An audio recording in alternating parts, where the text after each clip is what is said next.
ladies and gentlemen, boys and girls, goblins of all ages, welcome back to another edition of the greatest goddamn D&D stream on this world and the next. Yeah, welcome to Goblins Under the Stairs. Oh, yeah.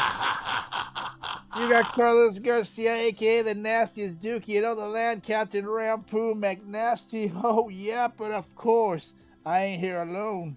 I'm rocking with the Stormbreaker.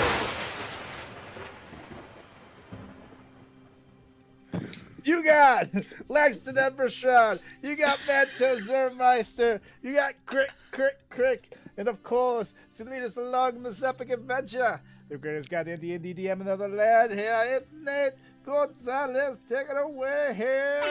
Thank you, Mr. McNasty, and welcome back, everyone, to tonight's Sunday night edition of Goblins Under the Stairs.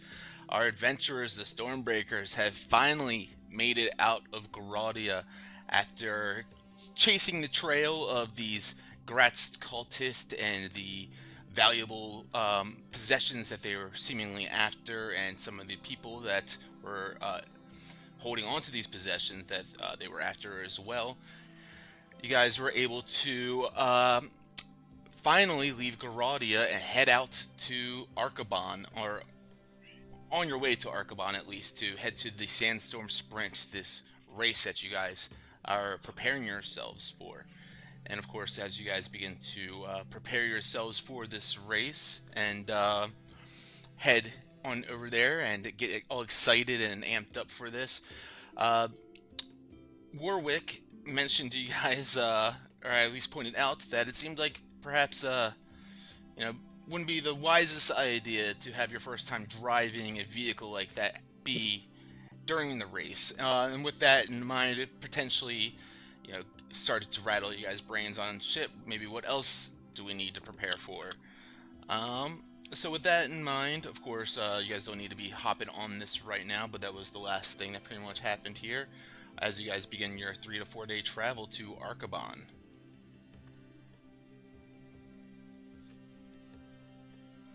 You are muted. We have the car in the ship, right? You certainly do, yes. I will drag it to your guys' level here, but you guys can see the beauty speed machine that is the hover skiff, the Rust Bucket. I'll send the image to the game log so everyone can see here. And yeah, you guys did, of course, get it augmented and upgraded with the spikes on the side of the machine, and also a blaster, or not the blaster cannon, the boost thrusters to help give you guys a little bit of a need for speed. So this cannon right here is not operational, correct? It is operational. Ooh, okay. It just could have been better. Yeah, so if you guys right-click it, actually, you can... Yeah, it's got a stat block, yeah. Open up the stat block if you'd like. But yeah, so as you guys are eyeing this thing up and everything, of course, there's going to be someone that drives it. There's going to be someone that co-pilots it, sitting up front along with the driver. There's going to be someone that sits in the back on the gunner, and then someone who's kind of like an auxiliary freehand man who can use whatever skills, abilities that they have at their auxiliary to be able to utilize.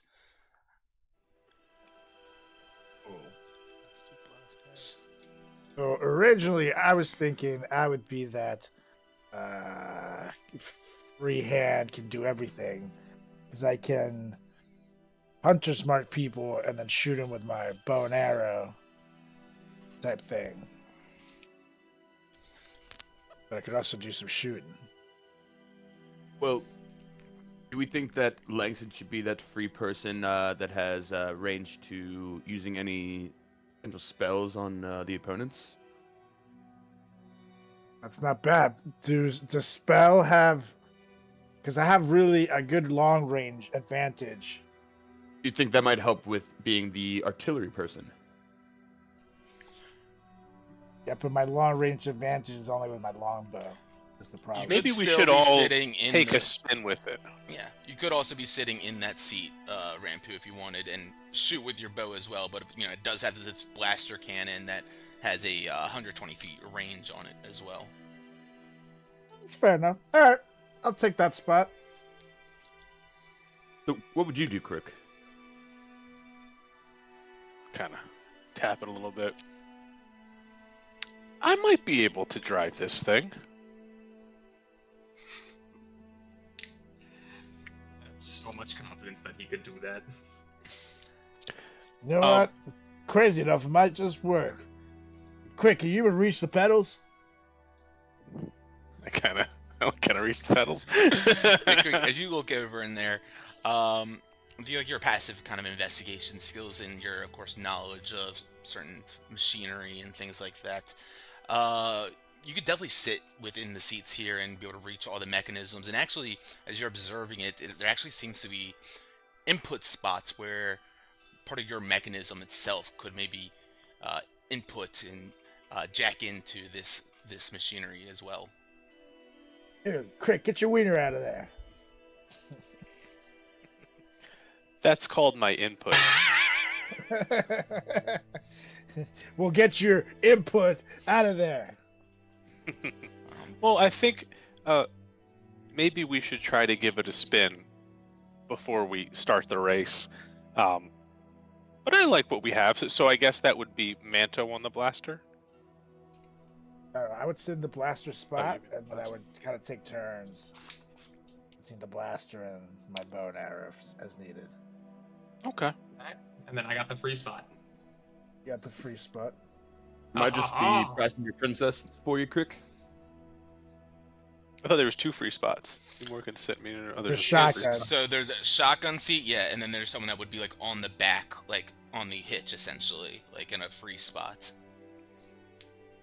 I think that's a good plan.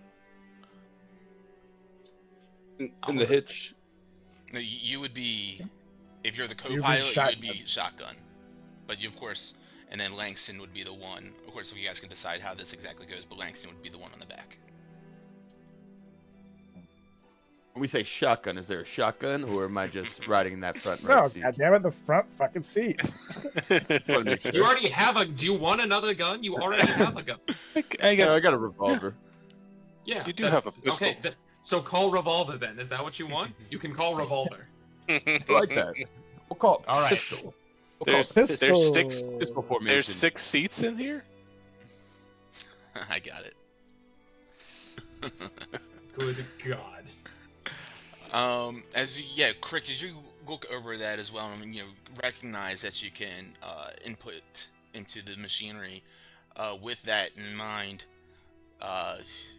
you'd be able to connect some of your own powerful autonome, arcane kind of abilities with it.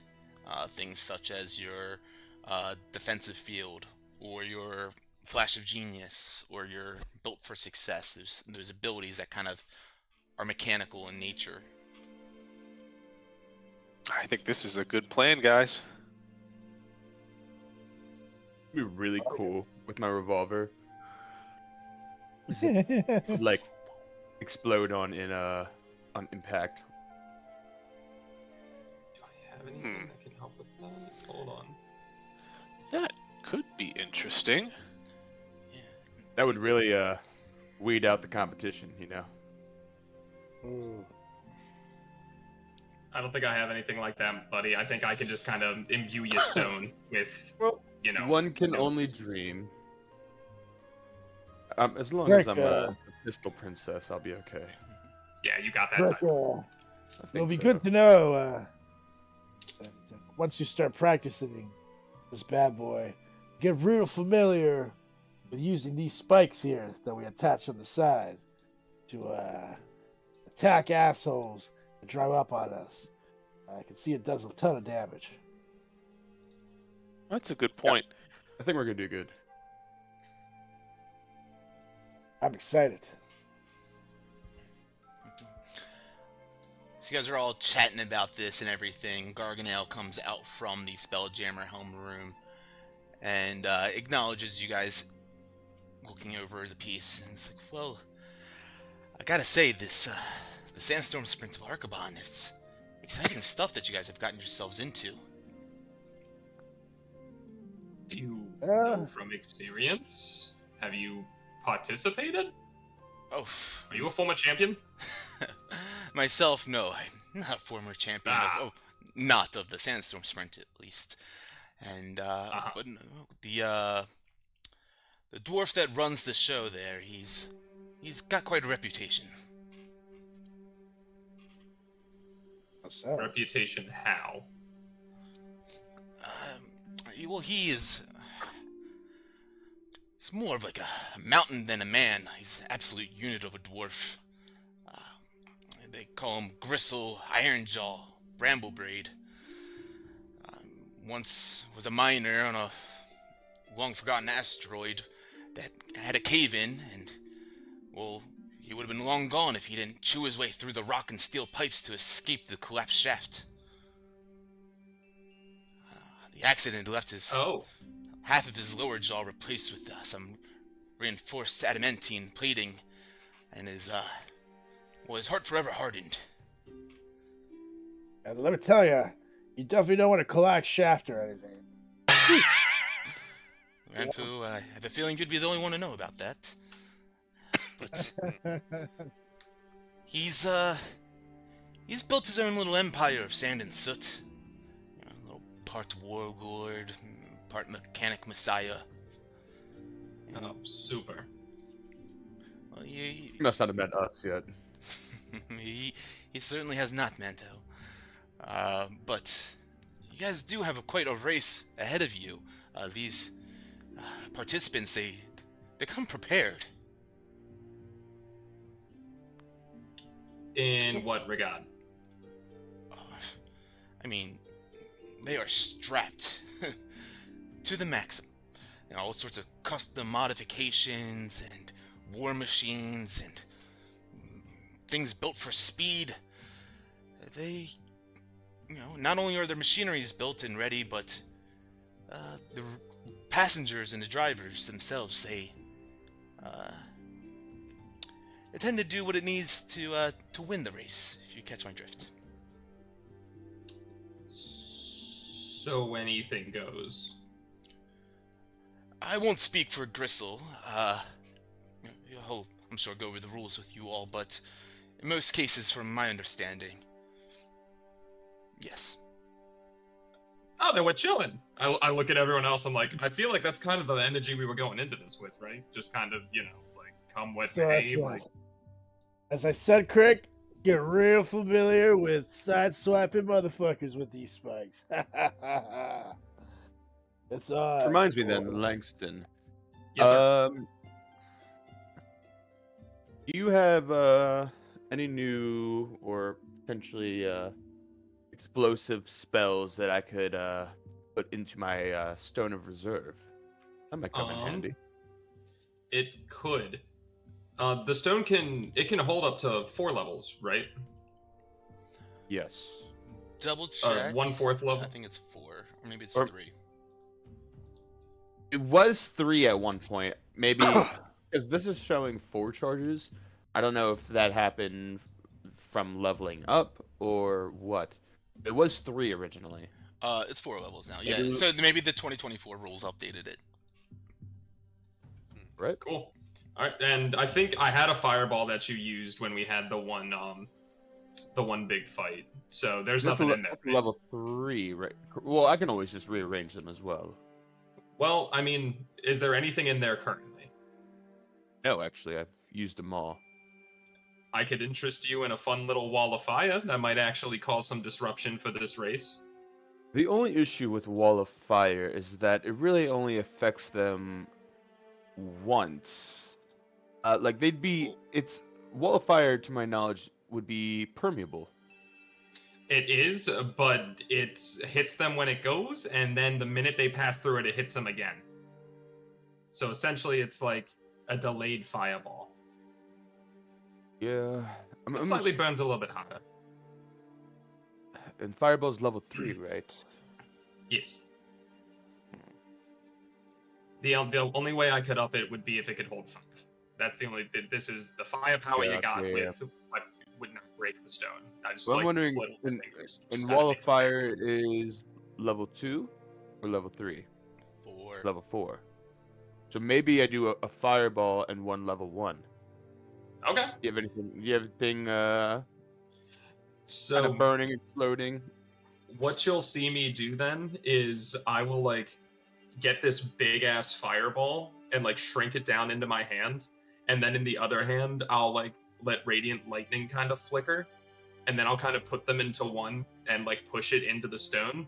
So you, sir, will now have one guiding bolt and one fireball at the ready. Nice. And it'll be kind of a mix of fire and radiance that you can just kind of let out whenever your heart desires. And I'm just gonna be like in the middle. I'm way too elaborate with it, where I'm just like, now Manto, we've done this before, but we're adding a little bit of flair to it. With great power comes great. Holy fuck, the stone absorbed it. Okay, well, okay, you know what to do. When the time comes, you'll be ready. I think I got it. Incredible. I got some things. People are gonna go kaboom. That's all I know. Okay, well, again, responsibility. There's another factor to that. As long as I ask for consent, I think we'll be okay. You know, I yeah, think we're boom ready. responsibly. Yeah. Alright, enough of that.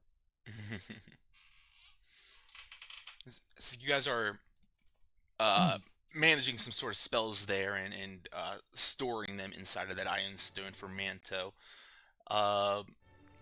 Garganel looks over at this scene and is like, oh, that's a good point and good call, Manto. Having some sort of spells prepared.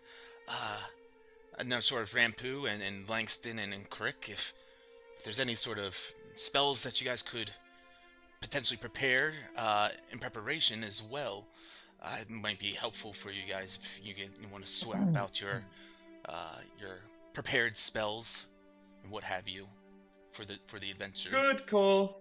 That would be helpful. I think that makes sense. Let me double Not a check bad this idea. stuff.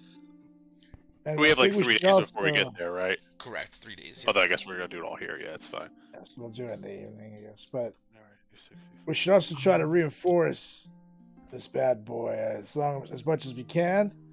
I totally see why they call it the rust bucket, and I scrape off like a piece of rusty metal. I think we should make it as powerful as we can, as strong as we can, without adding too much weight. Possible.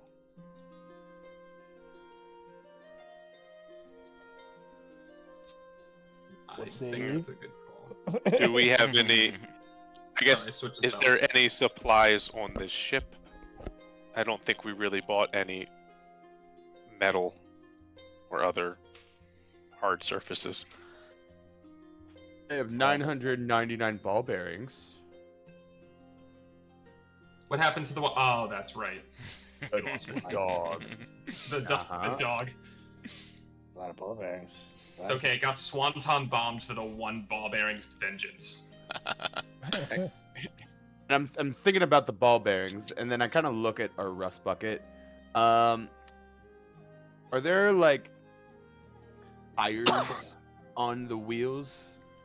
No, this thing is a hover skiff. No tires. Got it. No tires. It propels itself off the ground.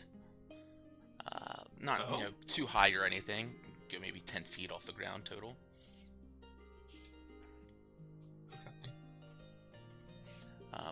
These guys are managing all this as well.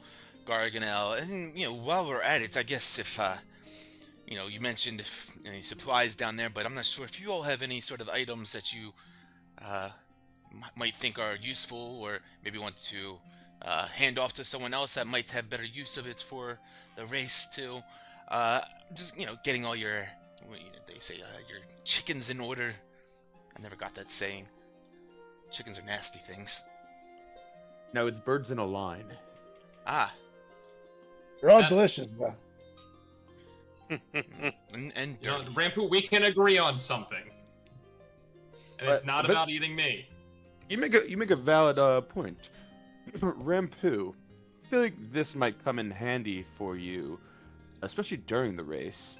And I would hand over my. So what I would do is, because it's kind of imbued into like my headband, and kind of just like twist it, and like it pops right out. Like, this is my stone of good luck, or my luck stone. And I just sent it to the game log. I said, I think this might help you and as well as us as a team, especially for this race and honestly for anything down the road.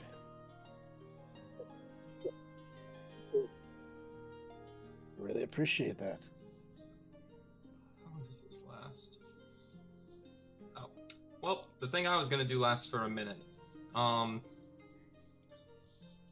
If in terms of like Gargan was saying, like, you know, prepare, get stuff in order, and we're kind of inspecting the rust bucket here, would I be able to kind of glean if I were to have some spells like, you know, like freedom of movement and whatnot, would I be able to see if like stuff like that could be applied to this since it's like a vehicle?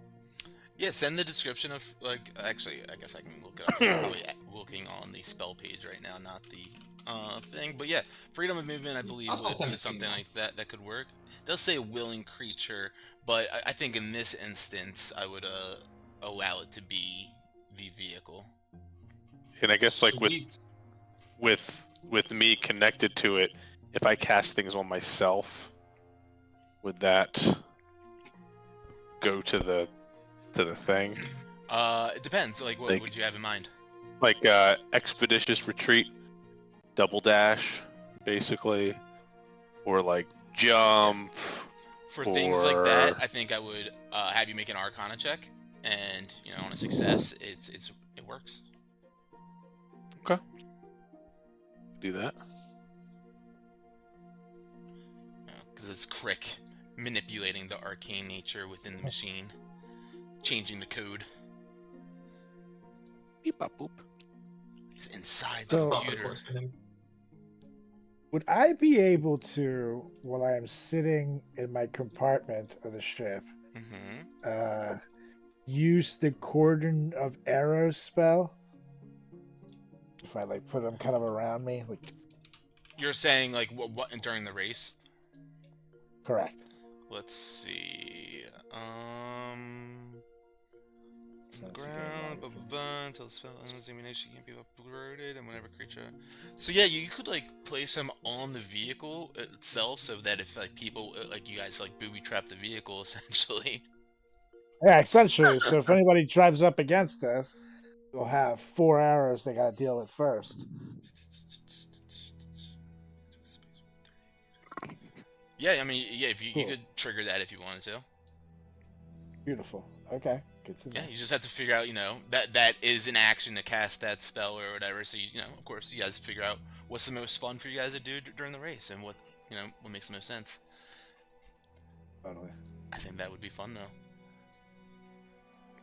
I So you like guys, you know, a lot of silence going on here. What's going on behind the scenes here? What are you guys thinking? Talk about it as your characters. Like, talk out I loud, mean- like plan together. Well, So, go ahead, Kurt. so since I'm kind of connected, I'm just looking at things that could really affect the old rust bucket. So I could speed her up with expeditious retreat, or I could make her big or small with enlarge or reduce. And I mean or I could haste it, so maybe we can get a couple extra movements out of it. But that's really, I'm just trying to focus on moving it fast and dexterously, if you will. How long So have you had guys worry haste? about the fighting? Quite recently. Okay. If you recall, I may or may not have had it during the bird race, but that was a really fast bird. That's right. You cheated me. Completely forgot. How could I forget? Okay. Yeah, so as I mean- far as getting this puppy moving, I think I've got that if you guys want to worry about opponents. Okay.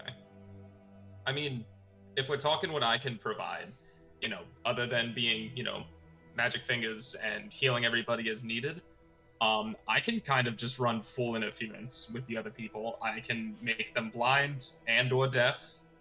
Probably blind, because that would really fuck with their drivers, which would be really funny. I can also, I was playing with some options of either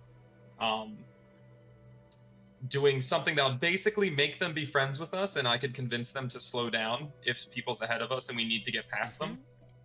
Or the other option is I can just switch places with somebody, and I can do it in the air while I'm moving, and then just finish making my way across, and they're just kind of fucked and fall, and just kind of doing, tumbles in the dirt. So It technically could do something a little similar to your last point as well, Langston. That's a pretty good idea. I think we would have to coordinate doing that so we both don't do it at the same time. would be hilarious if we did, though, right?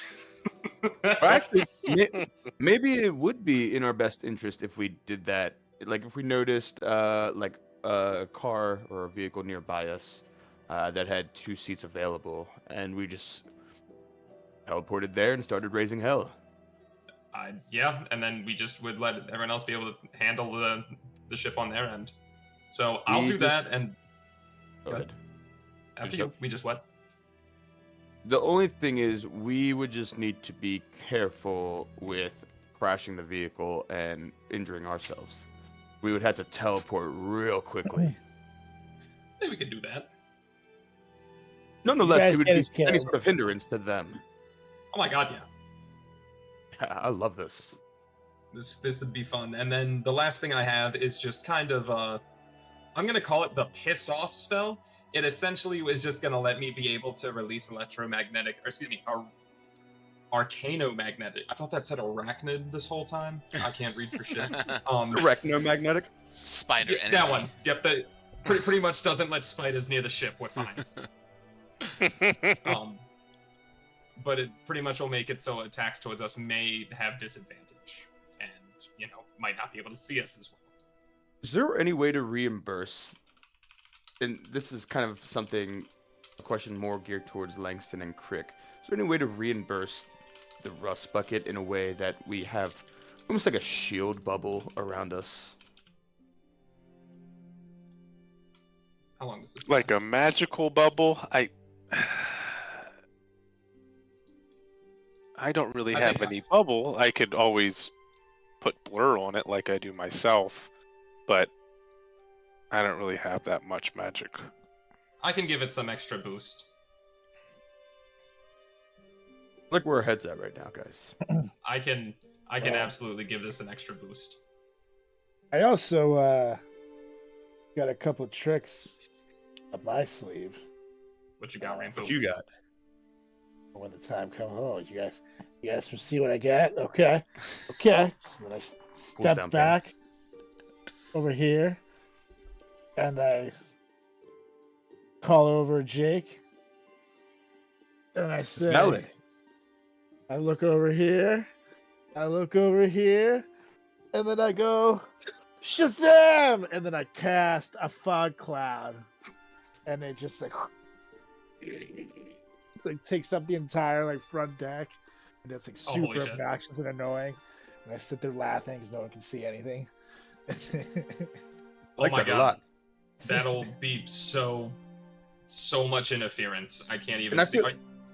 feel like you brought up. Well, as soon as you said Jake, I feel like we could really utilize Jake. Not necessarily in the Well, he could start out in our vehicle, but you can maybe take to the air and, I don't know, maybe give him something to drop on vehicles. I don't know. Ooh, Or he not a just bad idea. dives down on the vehicles and just is hindering the windshield. Yeah, he can chop the drivers of the other vehicles and stuff. Imagine he'll just be- minding he'll be your own great. business. You're minding your yeah, he'll be business like quite a death useful. race, and he just bites your face. I'll make sure he flies above us the entire time and attacks anybody who needs it. And note, I have a bunch of other arrow tricks that I will not try out on you folks, but trust me, I'm ready. I like being able to talk this out because I feel like now our options are almost endless. Yeah, I we're think we're pretty well I think- prepared there. We definitely have more than one option now. Is there a roof on our rust bucket? Convertible, baby. It's a convertible? Yeah, it's no roof on it at all. That's kind of what I was thinking. That we should make it a convertible. You can see it, right? Airden.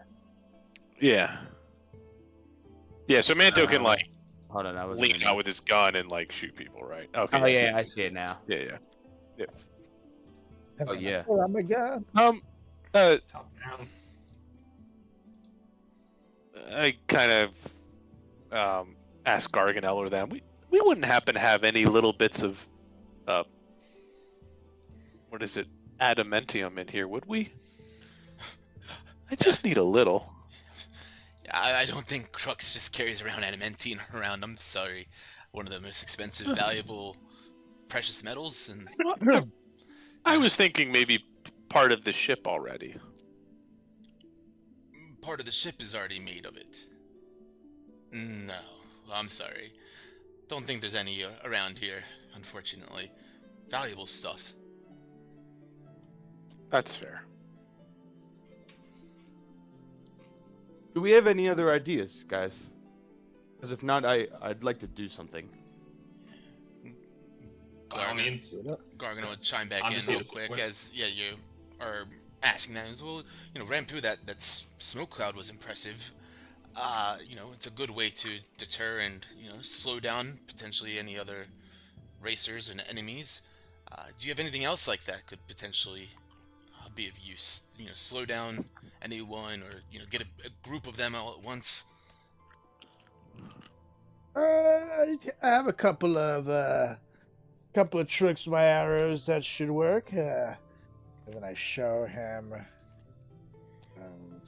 Next thing I was gonna do with the arrows, the cordon of arrows, and then I'll just pull out 4 of them real quick, and then I'll lay them, set them across for me, literally right in front of me, and then I'll say, if anybody feels lucky, take a step forward. Garganel takes a step back. That's probably a good call. So he looks around his shoulders. Oh, I almost took you literally. I almost stepped forward. Well, for anybody that would have, these puppies would have one at a time shot at them instantly. So, pretty good stuff. And then I pull him off the ground myself. They're quite useful. And I have other tricks and other trade with my arrows, but again, quite dangerous stuff. I don't want to just start shooting them off on the ship. But if anybody comes near us, they have to deal with me or that cannon. Either way, we're covered in the shooting department. Or Manto's gun. So, yeah, it's going to be pretty sweet. That should work, Rampu. You see as he unclenches. I have something to do. And he walks by everyone, looks and waves to Langston, and then looks at Crick, and then kind of eyeballs him as he walks by, and then disappears quickly. Oh, Jesus Christ. You hear as he walks away. Rampu, I find it rather interesting that the the one with the gambling addiction wasn't feeling lucky enough to step forward. Yeah, I know, right? I definitely think he wants to change underwear. But here's what I was thinking: if are we done brainstorming any ideas? I feel pretty good. Okay. I think we're good. Test driving this puppy and put it all to the test. Beautiful. So here's what I'm thinking moving forward. I would then whip out my Mirror of the Veil, and I'm gonna spend a couple minutes, hour, kind of really checking this thing out, and so that I can feel confident, and maybe we can get a vision of what exactly the track looks like over at Archibon. See if there's maybe like any traps that are set up, maybe what the opponents are looking like, just so, I don't know, I feel like that might give us a one-up on the competition. Actually, I can have Jake and I myself can sprout my wings for 10 minutes, and we can do a little fly around and do it by the air so no one sees us. I think that would be Well, wise. that's the entire purpose of this mirror here, because we're also, not there yet. We'll be there in a couple days. Ooh. Hell yeah, then. Yeah. I like it. So Yeah. I'm just like, Maybe it's Give me good about an hour. to scry on the head of the race that we were talking about earlier. Maybe he's checking it out. I love scrying for race head. So yep, just give me about an hour, and I think we'll be able to get a little vision of what we're dealing with over there. Nice, So with nice. that Now, time, I would then attune to the mirror, the veil. I do wonder also how well these vehicles do in, rough terrain. I do have one last trick in my sleeve, and take a few steps over here, so no one's by me, and over here I cast Spike Growth.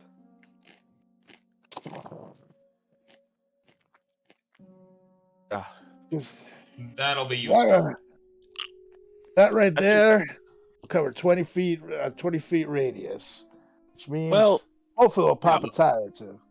how well, high there's is no that? tires. I don't know. I look over. How high is it? Yeah, I guess that's the question. If there are ones with tires, that would work. 'Cause it does do damage. Definitely, when I poke at it, this will definitely do some nice piercing damage for sure. As I hop in the rust bucket and see if I can just like glide right over it.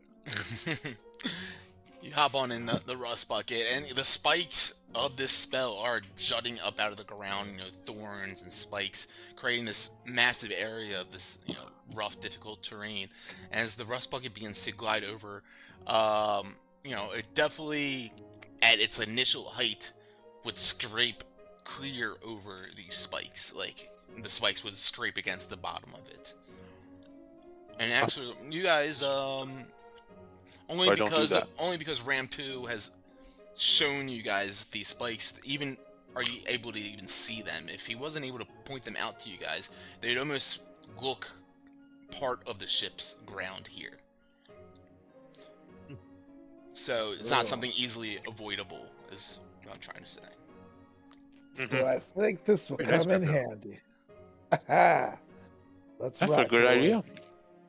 Very nice. Hey, that's why they call me Captain. Oh, Captain, my Captain. So, you go do your thing. I think we should take a little breather. I had to keep an eye out on the ship and to make sure, nothing's attacking us. Craig, you could potentially get started on dinner. I'm already starving. And we can go from there. Yeah, maybe if you have dinner done within the next 45 minutes or so, we could eat, unwind, and then as a group collectively gather around and see what's going on over in Arcaban. That's a great idea. Quick, what say You can you? whip up dinner. You make a feast for 5 minutes? You think? We could probably have some eggs and bacon. Breakfast time. Yay! That All sounds right, like plan. I kind of go downstairs for a little bit. And you guys, throughout the next hour or so, you hear Crick banging on stuff and things happening.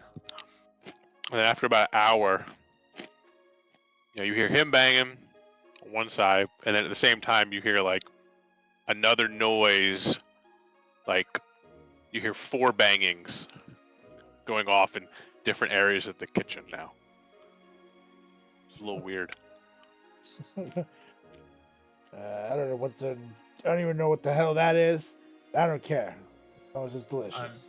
I've stopped asking questions. No matter what questionable things you hear or sometimes see, I have yet to be deterred.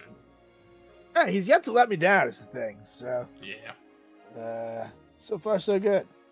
Concerned guys how it's hear- happening in 4 places at once, but hey. You guys start to hear a bell go off, and Crick comes out. Guys, I think dinner's just about ready. Oh Oh, boy! excellent. That's quick. I do a one last swoop on deck to make sure, there's no creatures flying at us, nothing of the sort. Yeah. The vastness of wild space surrounds you guys as the ship propels forward. Of course, a sign that nothing of at least of substantial size is within range of you guys currently. All right. Well, it's dinner time. As everybody comes down to dinner, they walk by the kitchen and they still hear like movement and like things going on in there, and they go in and Crick's kind of like sitting at the table as everybody kind of comes in. This looks scrum diddly, Crick. That's food's not out yet. And then everybody comes in and he's like, "All right, guys, I think dinner's served." And then you guys see out in like the middle deck, there's this weird white glow. It's very dim. It's like not even dim. It's just not quite dark. As you guys see, kind of come into the area, a white dragon that its heart is kind of like pulsing oddly, and in its heart you can kind of see like a little pearl, but it's not like a full dragon. Like you notice there's kind of like how Crick has like the weird kind of hair and the nanobites. Things are crawling around its skin a little bit, and you kind of realize it's like a robotic version of Aho the dragon. As I've pulled out my homunculus, and this little dragon starts going around and serving everybody scrambled eggs out of a pot. Crick, My goodness. how the hell did you do this? Well, I missed him. I just gotta pat him on the head. And I mean, butter, eggs, a little bit of garlic, heat, and it's really not that hard. I don't know why I'm the only one that can do it here. You don't know why you're the only one. Because you're Crick. I mean, heck, buddy, if you ever want to change the shifts, we can change with you. I think we were more so talking about how this little mechanical wonder came to be. Not so much the scrambled eggs.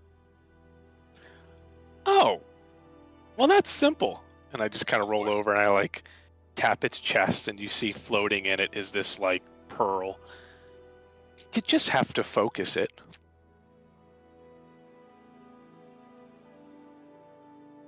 Everyone else find this a little creepy? I mean, I kind of miss Aho. Both touched and intrigued and off-put.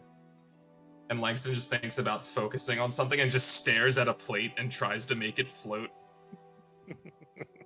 Just, is that all you have to do? Is that really all it takes? I don't know how you do this. Just really like eggs and bacon, don't you? I do Yes. like bacon. Which reminds me, what kind of bacon is this? Asking for a friend. I didn't see the elf limb anywhere. You see Crick you see Aho just slowly closes the door to the kitchen. Hey, Crick. Is that why this is so delicious? And I start grabbing another handful. Oh man, that's my birthday. Then Lex, You guys have never complained before. We are in space. I'm gonna excuse myself, and Langston just starts retching in a corner. Then So you're not gonna eat yours, Lexton? And I start. It's all yours. as everybody's doing this, there's glasses on the table as well, and Crick pulls out his jar with all these corks on it, and he unleashes a cork and just pours into one of the glasses kind of right in front of Manto, and it's just a hearty ale, just beautiful beer, as he corks it up, and he goes, "Would anybody else like some?" Sure. Langston might need a heavy pour. Please. And he just pours fresh beer. It's a heavy red ale, but it has the mouthfeel of a pilsner. It is just crisp, clean, hydrating, yet fun. Thank you. I'll take this. So this Raise is my an- gavel to the best bacon ever. I will Langston say that you shouldn't knock it until you try it. Would you eat a thrycreen? Don't make this about myself. It's a simple How about question. you? Would you? And nonetheless, I don't really associate you with other elves as well. You're not like other elves. I mean, I appreciate that. It means the world to me. Still feels cannibalistic in some regard. I mean, if I was floating never out in recover from this. space, if I was floating out in space and I had nothing else to consume, yeah, Well, push come to shove. Yes, we are not at that point. We're a crew of like 10 people. There were eggs. We didn't have to. At this For point, the Apo's- record, Go ahead. for the record, not criticizing your cuisine in the slightest. You do a bang up job, but this one is a line cross for Tommy, for Langston. I understand. It sounds like he's criticizing it a lot. I fully understand. All I can do is offer, as Aho is now flying around all of us with a tray with like crisp bacon on it, and going to everyone with like spatulas. Like he's a server at a wedding, just like serving. not interest you in. She's just flying around, just serving everybody dinner and cleaning up all the stuff and re-pouring the beer. take It's a like center cup, please. I totally understand, Langston, but we have what we have. As Crick takes a big bite of bacon and then spits it in the plate next to him. At least the eggs are good.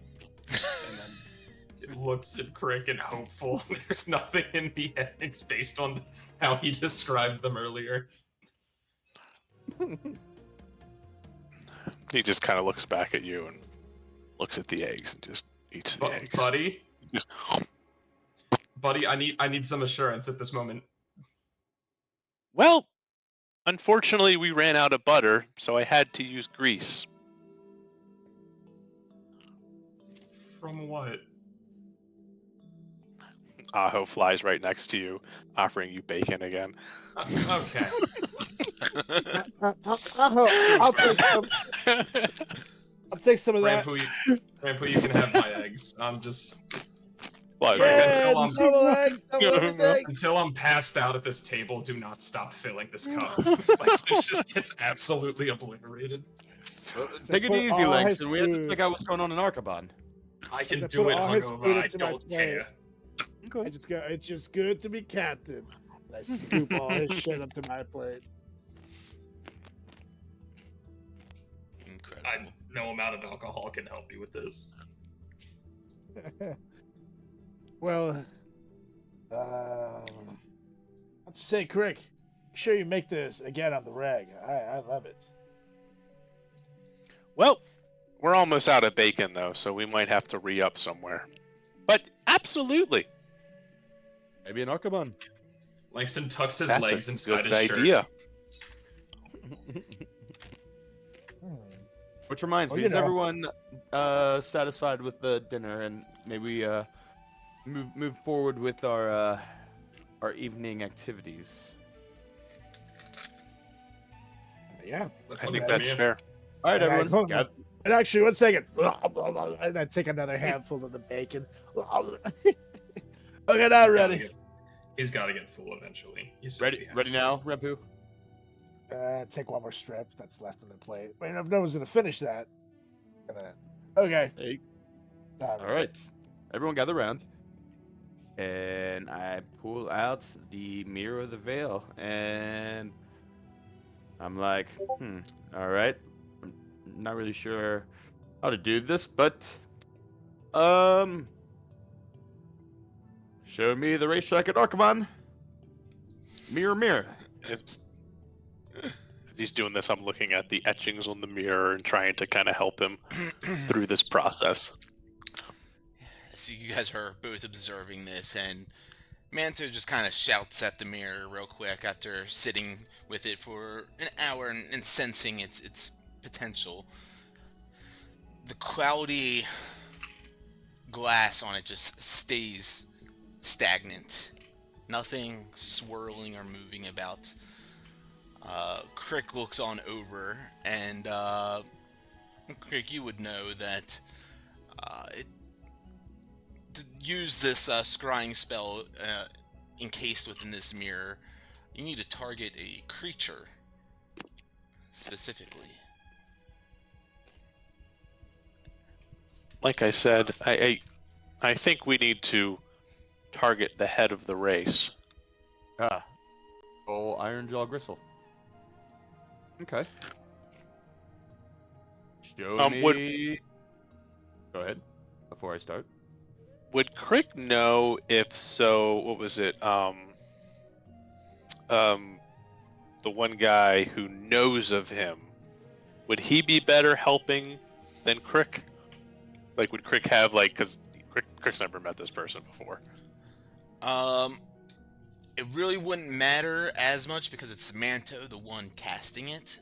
So Okay. It's his familiarity with said Okay. creature. Understood. All right. So Manta, how do you go about doing this now? So given the information I've heard of Gristle, I'm like, okay. Thank you for that information, Crick. Let me try this again. And I'm just kind of like holding the mirror up like I'm about to take a selfie. It's like, mirror, mirror, show me Gristle. Alright. And, alright. You don't have any picture or other likeness, garment, possession, any of this. So, you've heard of the target, so he's gonna get a +5 to his save.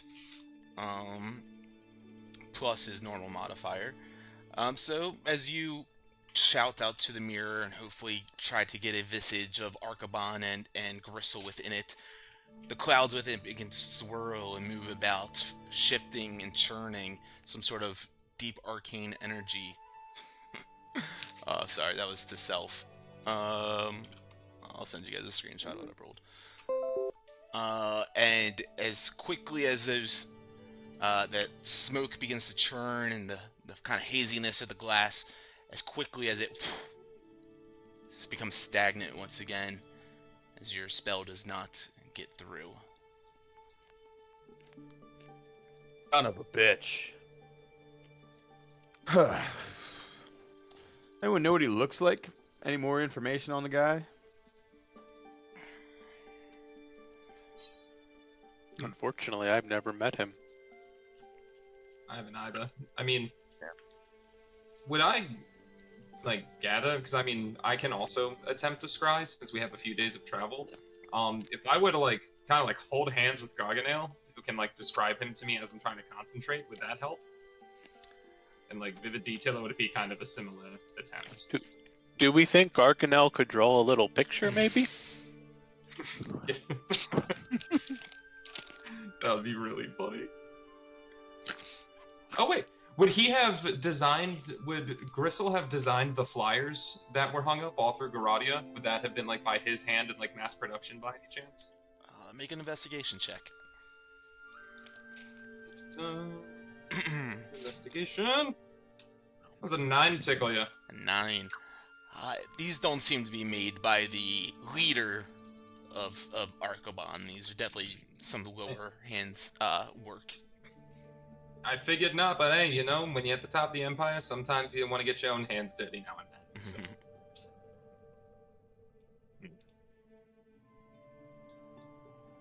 We can maybe try again tomorrow, or test our luck with something else. I mean, I could give it a try if you want. Langston has this scry spell prepared, just so you don't. Yes, I do have this. I do have the scry spell. That's what I mean by me try. I'm sorry. Yes. I have this Oh, spell okay. just permanently ready. So Or I wasn't trying to be coy with that. This is my mirror, Langston.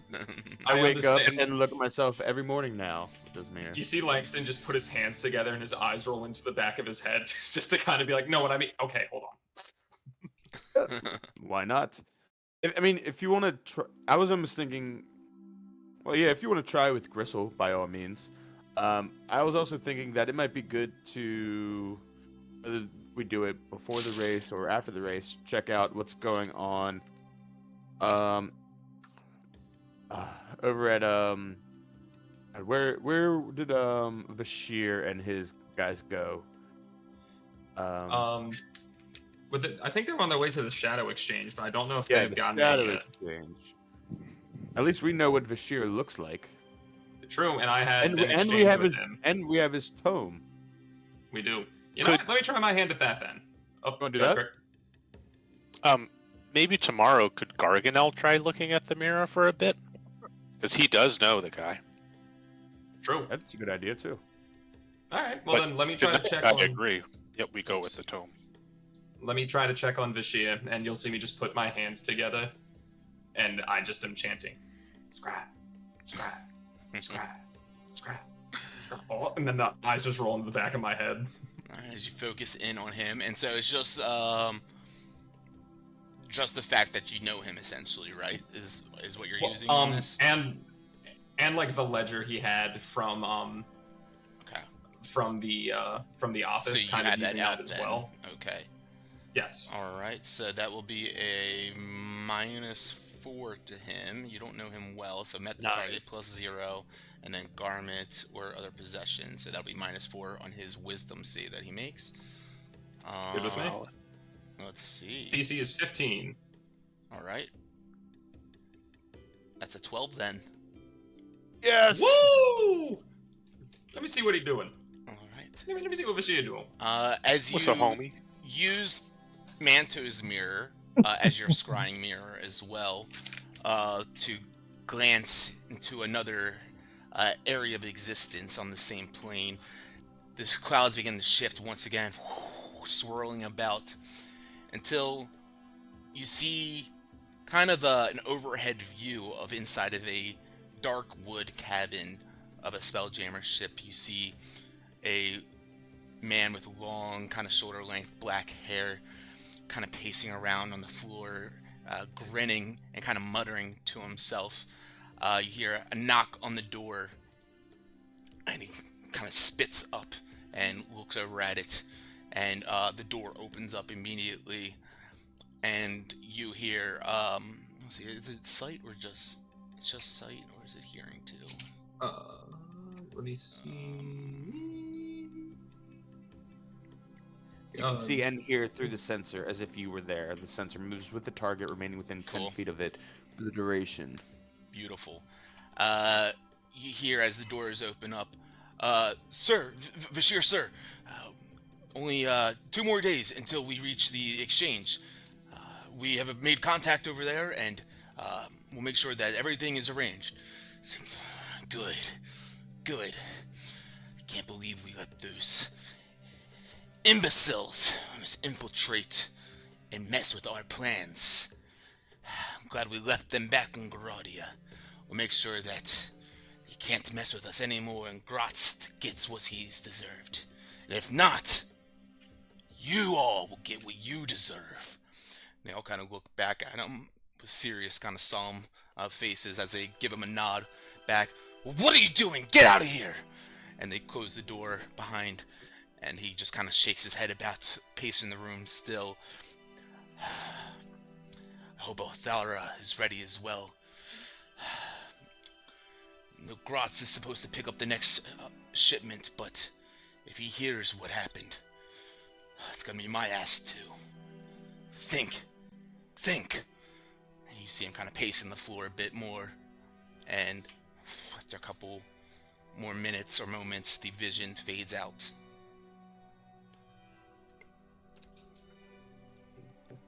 Okay. eyes will roll back forward, and I'll just kind of relay what I saw to everybody. Just kind of explain he's patient, he's not happy, and they are 2 days from the Shadow Exchange. Also, Gratz will be there picking it up himself. Forgot about that. So, yeah.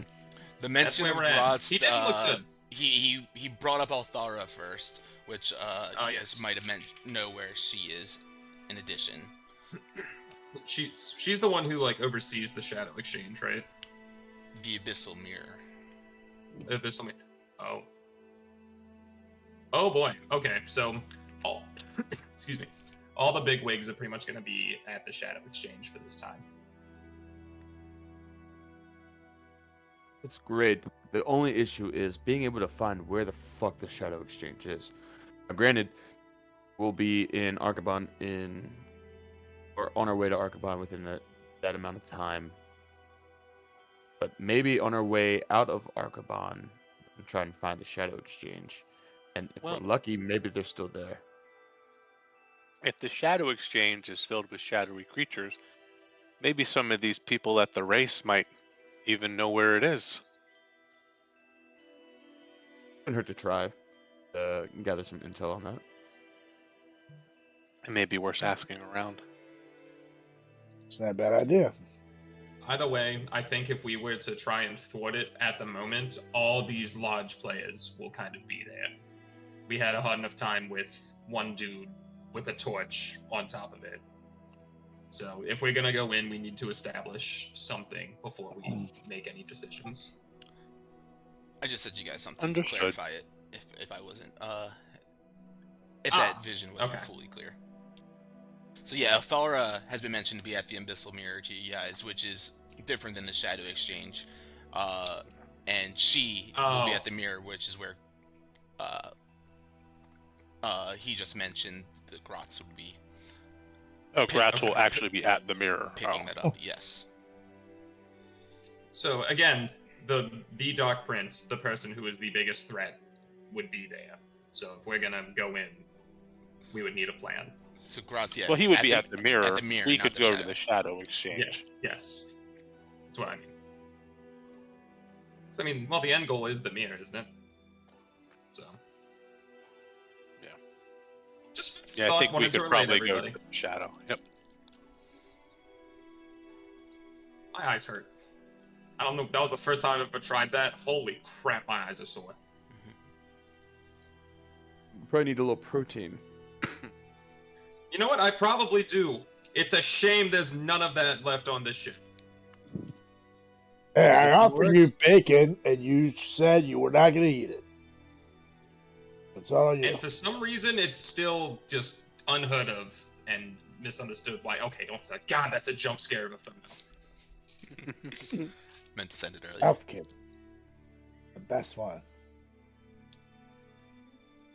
Alright. Well, anyone else have anything they want to do before bed? There's no more bacon. That's there. Look, I'm in dish. That's all that is. It's not. Actually, there's something else I wanted to do. Since I gave a sending stone to oh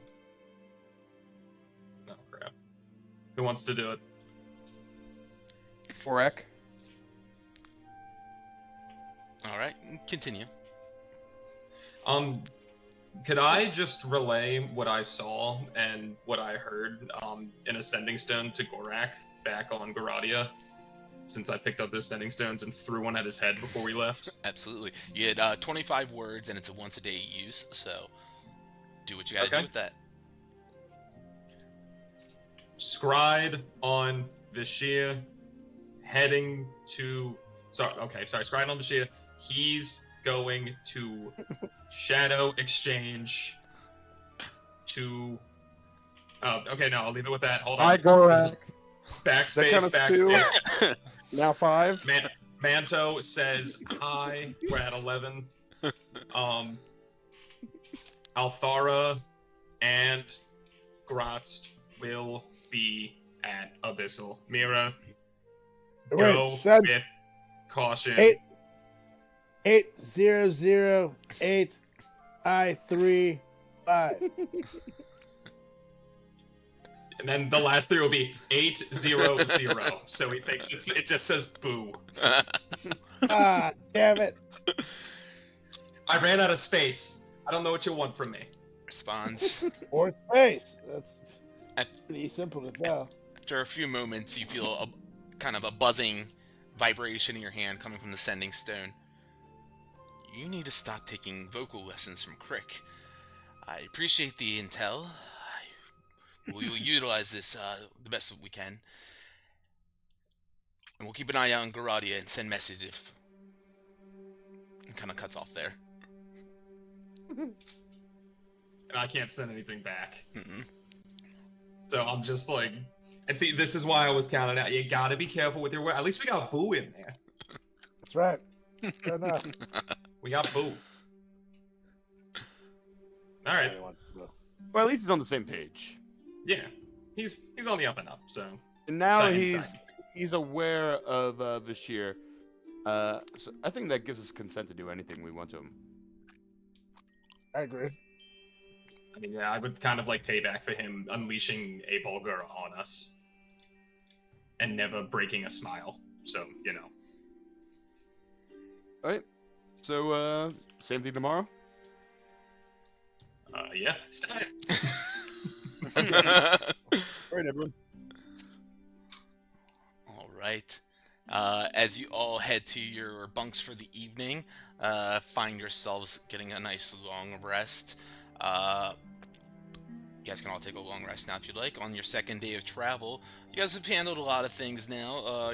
Discussions on things. Is there anything pertinent or important that you guys need to take care of on day number 2? Can I mess with Langston's gear? Oh yeah. Hmm. So, go ahead. No, you go ahead. While I see that they're doing that, I would pull Rampu to the rust bucket. And so I'm like, when I went to our bunks to kind of unwind for the evening, I thought about this. We did a lot of brainstorming on things that would, I guess, help us, do harm to other opponents. But I think we should also be cautious of maybe the most vulnerable aspect of our rust bucket. So maybe we should search for that and see if there's any way that we can reinforce that. Agreed. I definitely want to make this as strong as possible, but we need resources to do so. So that's the problem. Well, let's kind of scope out the entire rust bucket to see where we can kind of prioritize our energy into, I guess, reinforcing it, and then we'll be able to determine what we could potentially use to reinforce said rust bucket. I like it. Beautiful. So I guess we would be searching the rust bucket to see if we notice kind of like any weak spots on it that might need a little buffing up, All right, sure. Are One either of side you, or the other. yeah, are either of you guys proficient in metals or like smith tools or anything like that?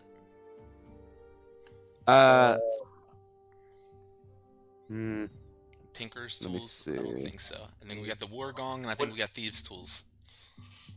The labor first supply. War gone. I'm proficient. So I guess we'd be but- like kind of looking. I'm like, maybe this is a Crick job to do when he's not fiddling around with Langston. I knew I should have taken a war gong major in school. I don't think your parents would have forced you during that route. A goddamn war gong scholarship. Useless. Free ride's a free ride. That's right. Unless you're talking about penimated hookers. And trust me, there's always a price you pay. Oh, good God. Anyways. But we tried. Well, Crick!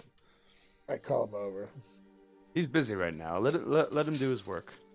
So Langston needs some buffing. So while all that's happening, I go over to Langston. Wasn't there something you wanted me to put to something else? Oh, if you could put this wand and in this shield, or kind of just the enchantment of the wand in the shield, something of that nature. Is that something you're able to do? You're, quite crafty. And if not, I understand.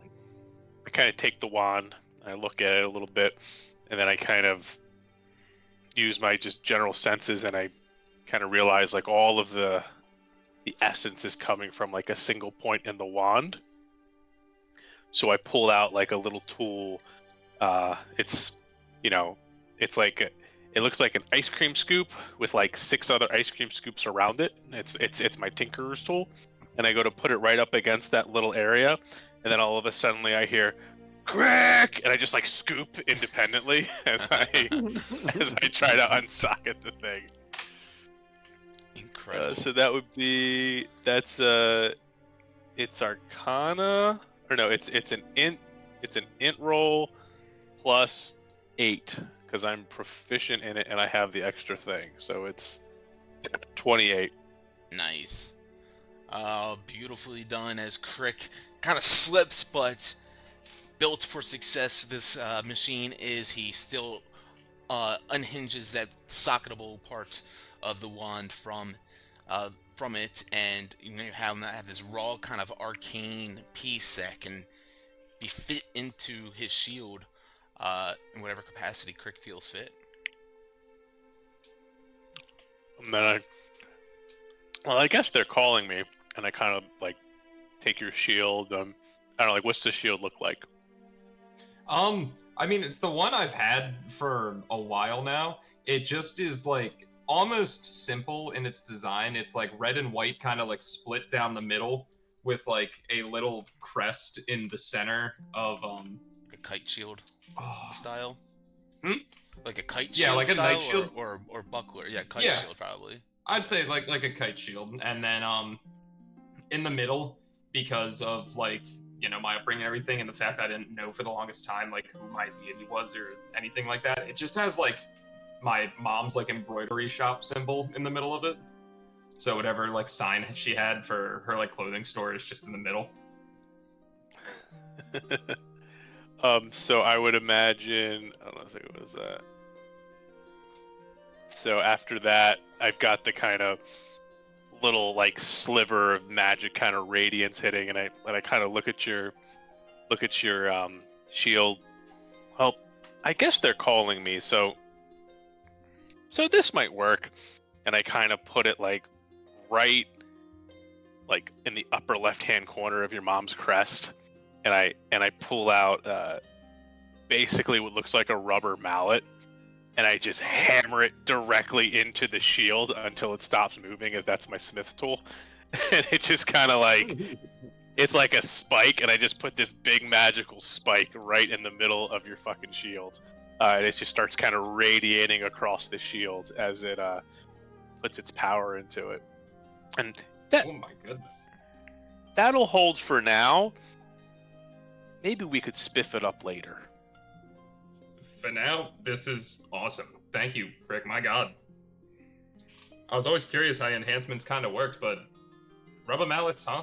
Rubber mallets and ice cream scoopers. That's the long short of things. Well, only for this type. Luckily, you had the wand, which makes it a lot easier. I think. You know what? I'm not going to question it. Thank you, buddy. This will be put to good use. All right. Well, this is my moment. I guess I'm needed somewhere else now. Oh my goodness. Let me come help you. You're not going to have to do this alone. You aren't the be-all, end-all of this crew. Come on. And I'll follow Crick into to see if I can help out with stuff. Crick. Good to see you here, buddy. Yeah, Rampu and I were, I had told him that I kind of had this idea last night that we were looking at the rust bucket to see maybe if there's any vulnerable spots. And honestly, we were coming up pretty short. Maybe you could you some assistance, given that you're pretty good with working with large machinery. That's right. He is right. I kind of pop it a couple times. Well, let's see what happens. And I pull out again my tinkerer tool, and now the little like ice cream scoops around the main ice cream scoop start kind of spinning as I'm kind of like looking around this thing.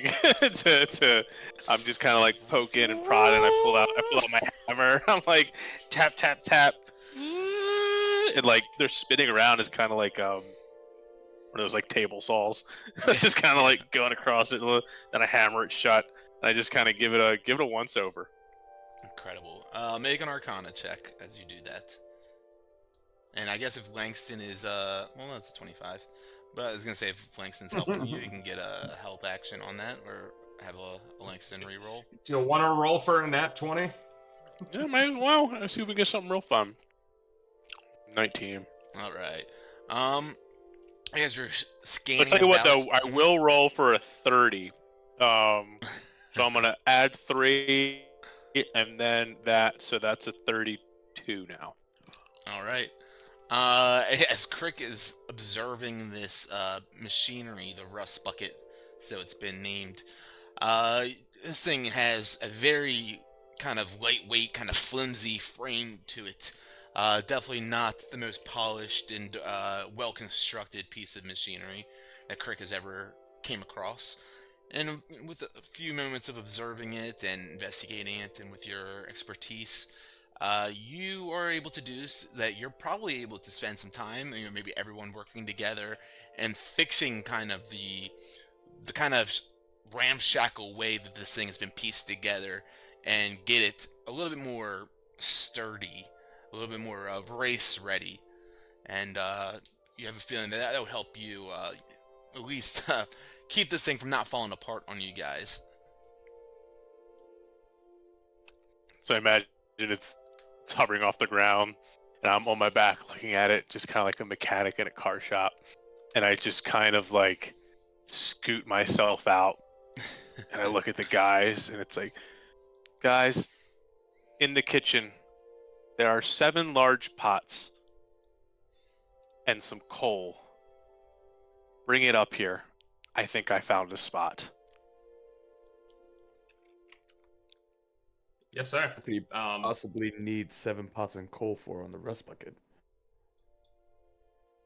Well, you melt the pots, you make an epoxy, and then we apply it to the soft spots here. And I like hit it as hard as I can with my rubber mallet, and like slightly dense, like dong, ding, prong, and we'll be much better. And you can see it's like crunching where I just hit it. Fair Langston is break halfway and crunch that like downstairs. that. Imagine what someone else could do to us. Keep the questions to a minimum as I run downstairs to grab as many pots and coal with the 4 arms that I have.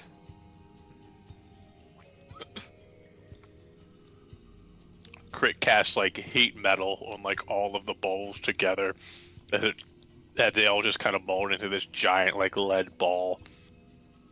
And it's like, all right, guys, if you guys can help me apply this to the ship, I think we might be able to make this side here nice and firm, if you will.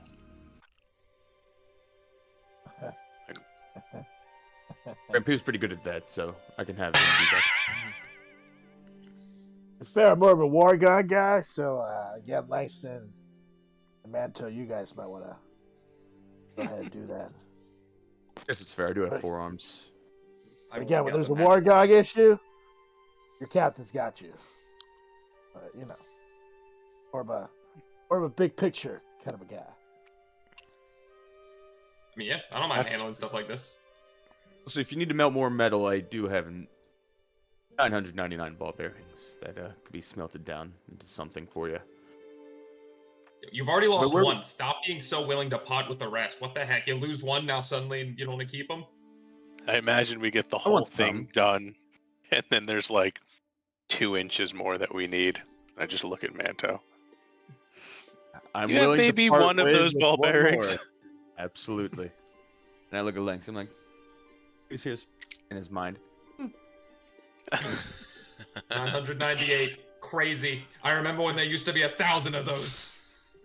And those two have come in very much handy to us. Hold that right there, Manto, as he presses the ball against the ship, and I heat all the metal around it, and it just, he actually hears like a, as it like sucks out all the air from the heat behind it, and it's this nice like metal wall now on the side of the ship. What the hell? Okay.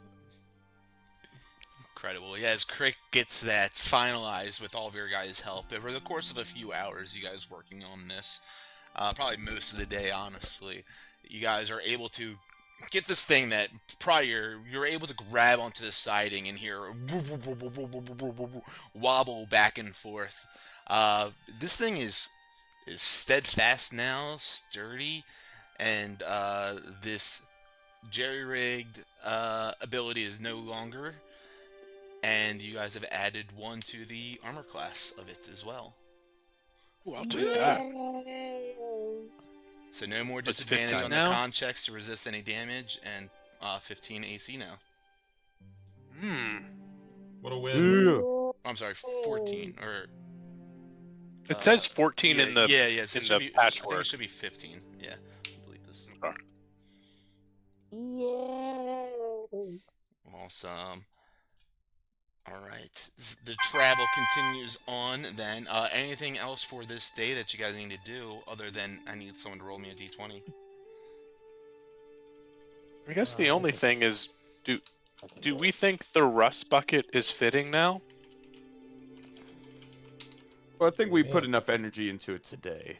Why don't you go ahead and cook up some dinner, and then Langston can go scry, or we can have our shots at scrying. Or actually see if Garganel can do it for us. Let's do that. Let's let Garganel. Our boy Crick here has been working to the. I look and tilt my head. Bone? Skills? Exactly. Yeah. Yes, what that would be. He's worked hard. Let me take dinner tonight. Are you sure? You're gonna cook? And like Aho is like angry. You can see it looking at you like, huh? It's not like angry. It's just like a mildly confused Aho. I mean, I look at Crick. I guess I and could take a day off. I feel like you've been doing a lot. Yeah, and it's been amazing. Like, Yes. the elf Okay. bacon. What are you gonna make? I have something in mind. I don't like that What- you're not what am I, telling okay, us. also, what is that energy coming at me? What am I gonna make? Like, Crick ever tells us what he's gonna make, and then he just Yeah, pops because out? he's delicious. Correct. earned our- So, like, Delicious trust. so he's earned the element of mystery? Yes, because it's always good. He can surprise us. Well, you've literally never cooked anything ever in front of us. This entire time that we've been together in numerous adventures now. You know what, fine. Crick, do you want to cook, or will you at least supervise me a little bit as like a sous chef aspect? Would that I put tell peace you- of mind? Keep an eye on I it. tell Just you don't what, share it. Langston, and I stare at Aho for like a minute in dead silence, and then I turn back at Langston, and it's he is probably a better sous chef than I. And Aho just kind of like floats over and like sits on your shoulder like a little parrot, and he's extremely heavy. He's like 100 pounds. I'm just like, okay, this will be perfect. Just fall to the He'll ground. help you So out, much buddy. more elegance. I just full on just cave to the floor. He's made of like metal and Just collapses. Langston holds out his arm like really expectantly. Oh, are you gonna come cook with me? As this conversation is happening, you guys feel the ship slow down heavily. And you hear the thruster power, the spell jamming helm. The hum of it kind of dulls down. And you hear Topula shout out, "Hey, everyone, we, must be something. Yep, hold on. I'm picking up a faint distress beacon somewhere nearby. Oh God. Dinner might have to be on hold, you guys. Well, I hear one yay out of anybody, and I swear to God. listen, listen. There's one thing I'll never celebrate, and that's putting dinner on hold. All right, Valid. let's go take a look what the hell's out there, and see what's going on. Rampu would hear in his mind, not opposed to Langston's cooking being put on hold, not so excited to try what he's got going on, but give him the benefit out this one evening. But let's go check what's going on. Oh God, if it's terrible, we'll eat him. Take it easy. Take it easy on him. This is one night. And started looking around, Alright, going up to the top of the ship, drag you guys on up here. Just a little and change of Jake comes with me. Okay. As you guys make your way up to the top deck of the ship, nothing seems to be in immediate sight of you guys currently. And I asked, well, any idea where that distress signal was coming from? Your What Topo's direction? kind of project up from downstairs up to the top deck. One moment. Yes. And the ship begins to turn and list a little bit, and as the ship angles, kind of coming into your guys' view, you see a mid-sized, kind of similar like ship to you guys, a galleon-styled spelljammer ship, just kind of eerily floating in your guys' direction. Just floating. It doesn't look like it's driving. It just kind of looks like it's drifting. Oops, can you guys, there we go. Yeah, it doesn't seem to have, like, of course, you guys know once something large enough, like another spelljammer ship, comes within a certain range to you guys, your ships slow down and don't propel to the full speed that they can, like full spelljamming speed. This ship, even with that in mind, seems to be kind of, to your perspective, Rampu at least, it seems to be kind of, just kind of floating along in your guys' direction. And I look over at Jake. I said, Jakey. And he looks over at me.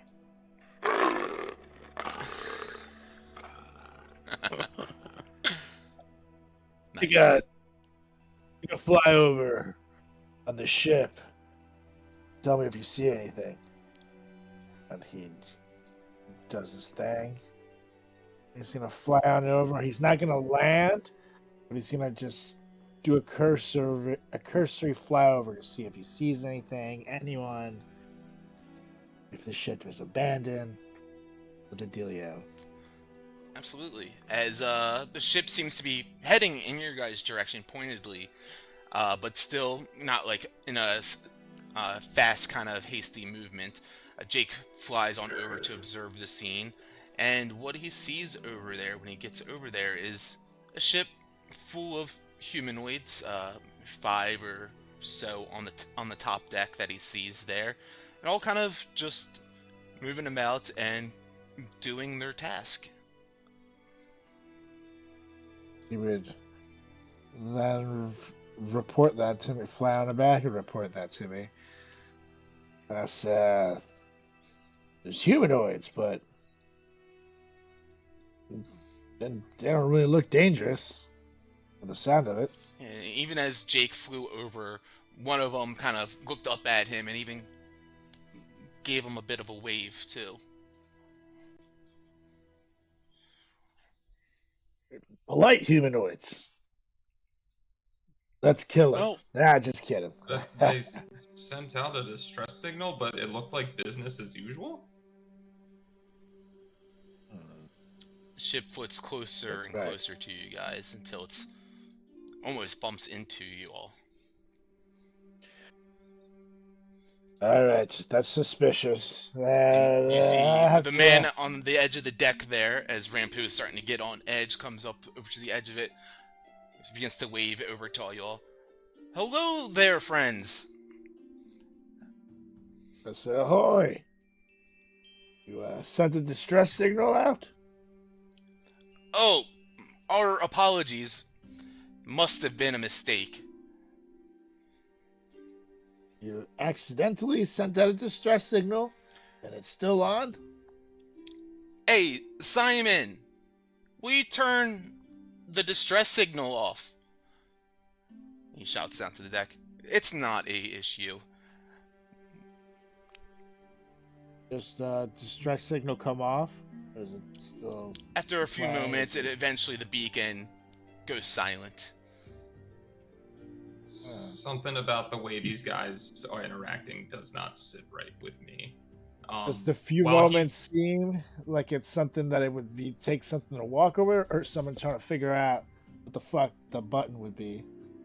He yelled down to someone on a lower deck, it sounded like, and it appeared. Alright, sorry, Langston gone.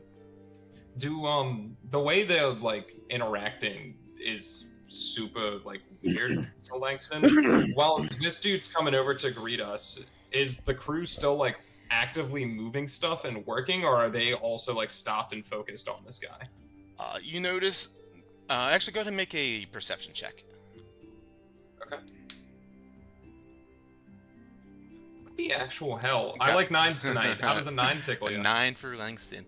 Yeah, they mostly seem to be going about and doing tasks on a ship, not really paying too much attention to him.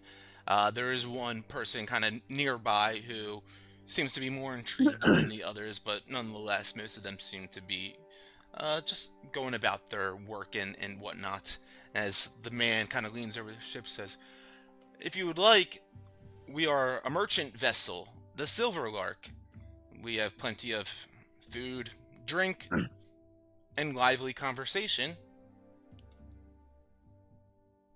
Well, we actually were about to make food, drink, and lively conversation over here as well.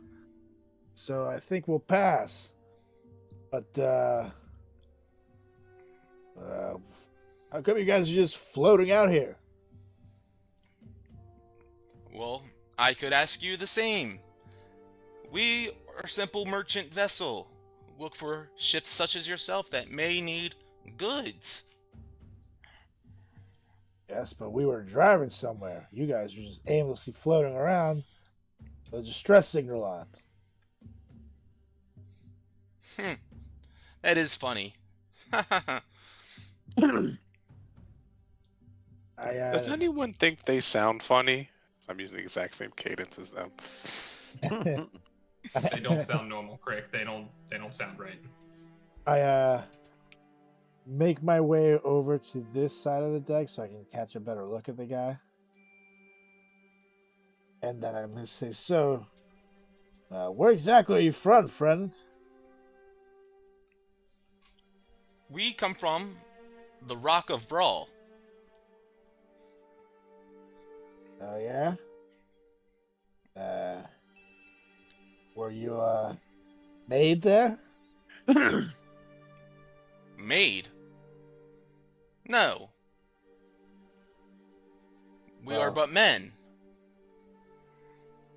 Rock. Thank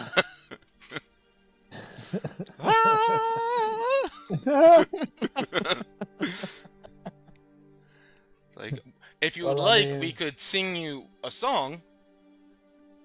It's not just any song. I mean, it is a tribute, but it is the greatest song in the world. Never pass that up. Hit it. Oh, well, please join us for a dinner, a meal. We have Lorenzo downstairs preparing. As soon as he says that, I just kind of jump over the ship and fly across. Stares at you. There we go. Any other takers? You can also observe our wares. Hey, your clothes look nice. Like what you did. You styled yourself today. Stop. Yes, thank you. Is that what you were talking about? I walk up to Craig and I say, I can't let him go alone. Want Jake could fly over, Crick. I'm gonna go myself. We could just jump, but for the record, I don't like them. I don't like them either. Something very fishy about that guy. Just keep in mind, it might be nice to strike first for a change. I agree. I kind of look back Can at I Light. quietly cast Hunter's Mark? I think there is a vocal component to it, or at least a semantic, but you would know if Hunter's Mark is placed on you. You could make a stealth check if you want to try to maybe not have it, but someone would know if you know, it's like a sensation you'd feel. Got it. Okay. Never mind. In that case, I'm gonna stay put over here. Nah, I'm gonna jump over. And as the well. one kind of turns to the Manto, says, "You look hungry." Yeah, I could always eat. I don't know really where it goes on me, but you said you have. You said... That's funny. Yeah, it was hilarious. Anyway, not really. Hey, so what do you got on here besides food and beverages and wares? We have. You got any soul coins? Kind of looks at you. Soul coin? No soul coin. How do you get one? Get one. Soul coin.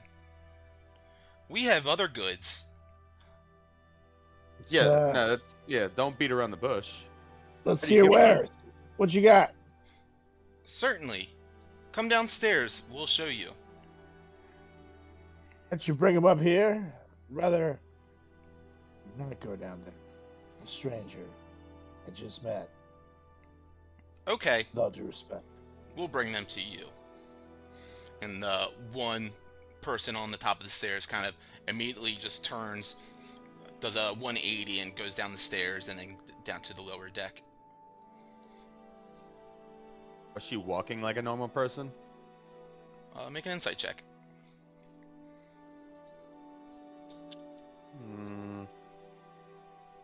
I mean, insight.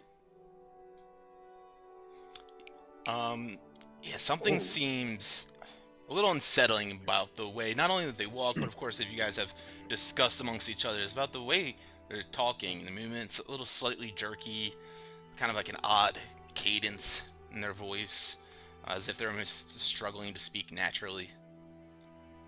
Can I see if there's anything on the guy, like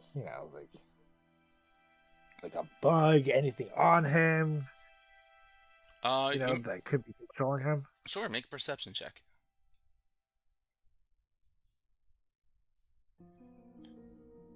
Let's see.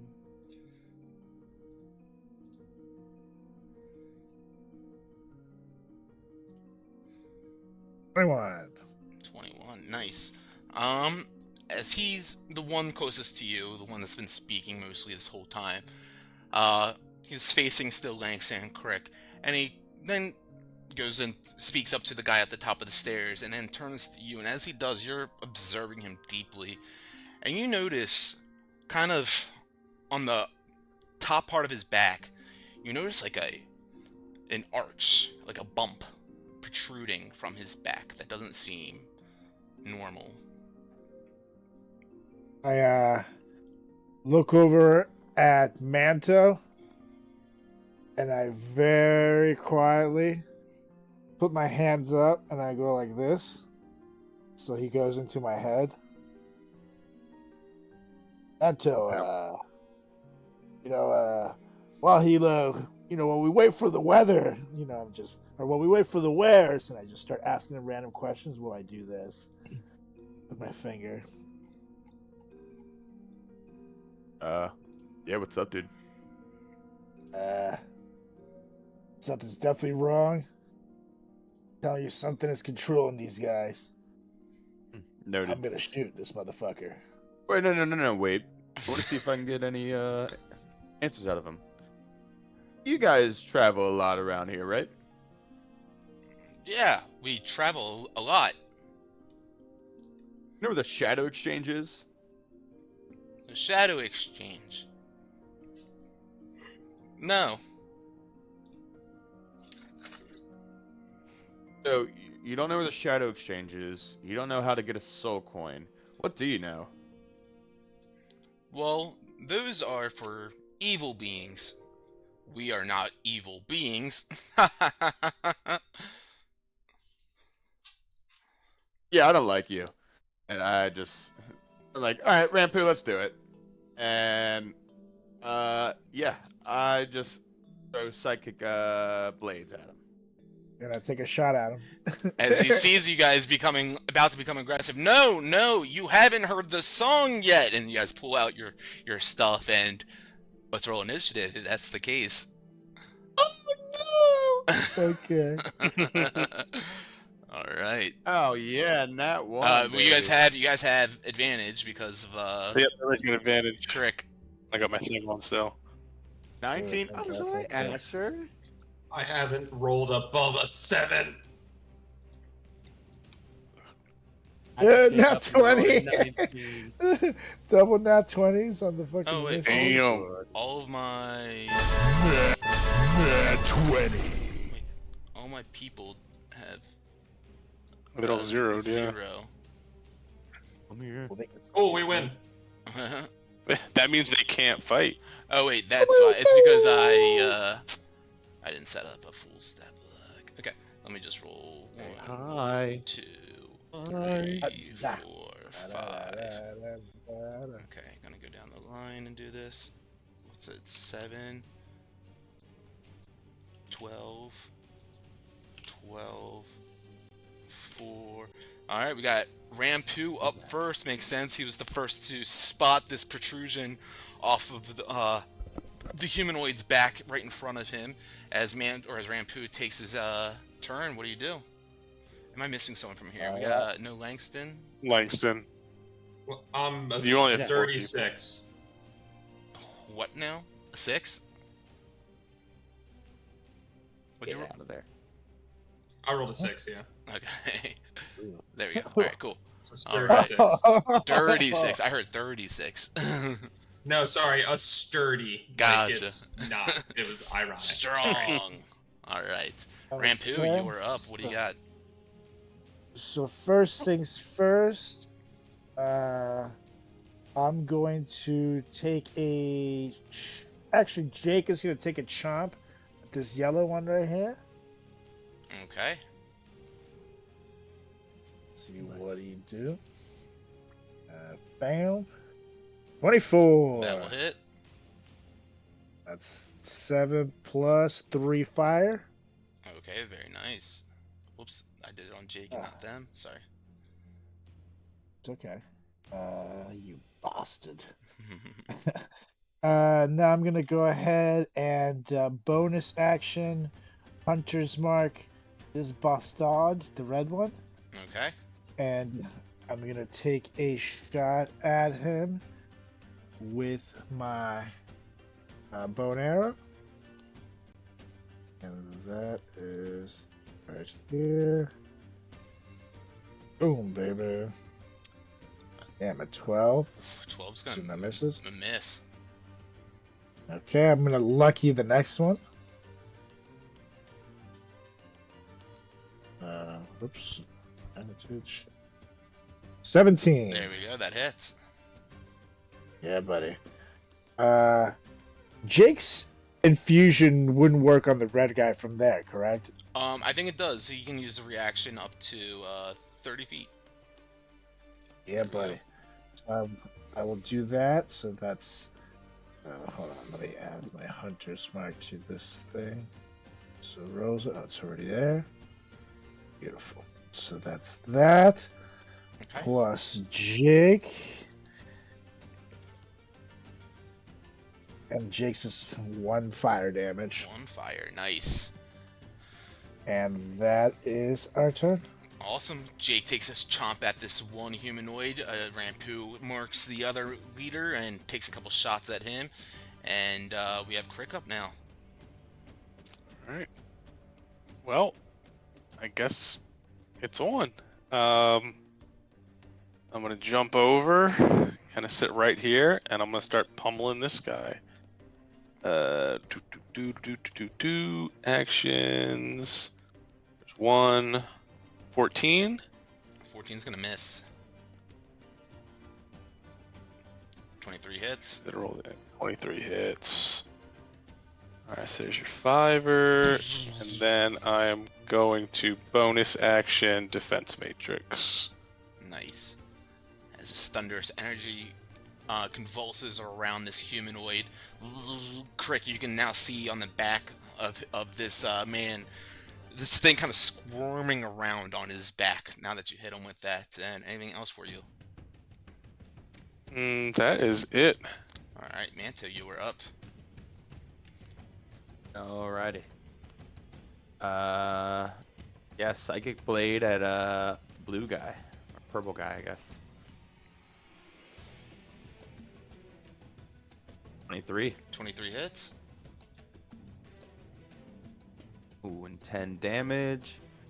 Good And old Ted then- Danson. Bonus action, Psychic Blade with advantage. Are you fucking kidding me? Ooh, a 4 on 12? that one. Nah, 12 is gonna miss, unfortunately. Damn, that sucks. Alright, yeah, I guess that'll be it then. Oof, rough.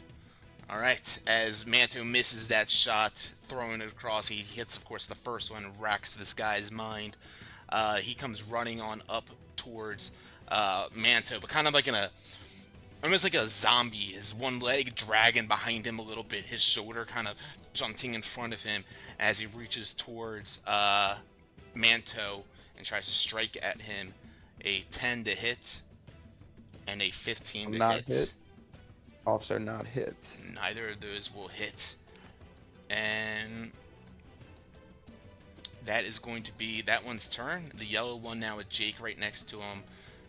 Whoops. Deleted from combat tracker. It goes and tries to, again, just kind of hit Jake with a strike. 20 to hit on Jake.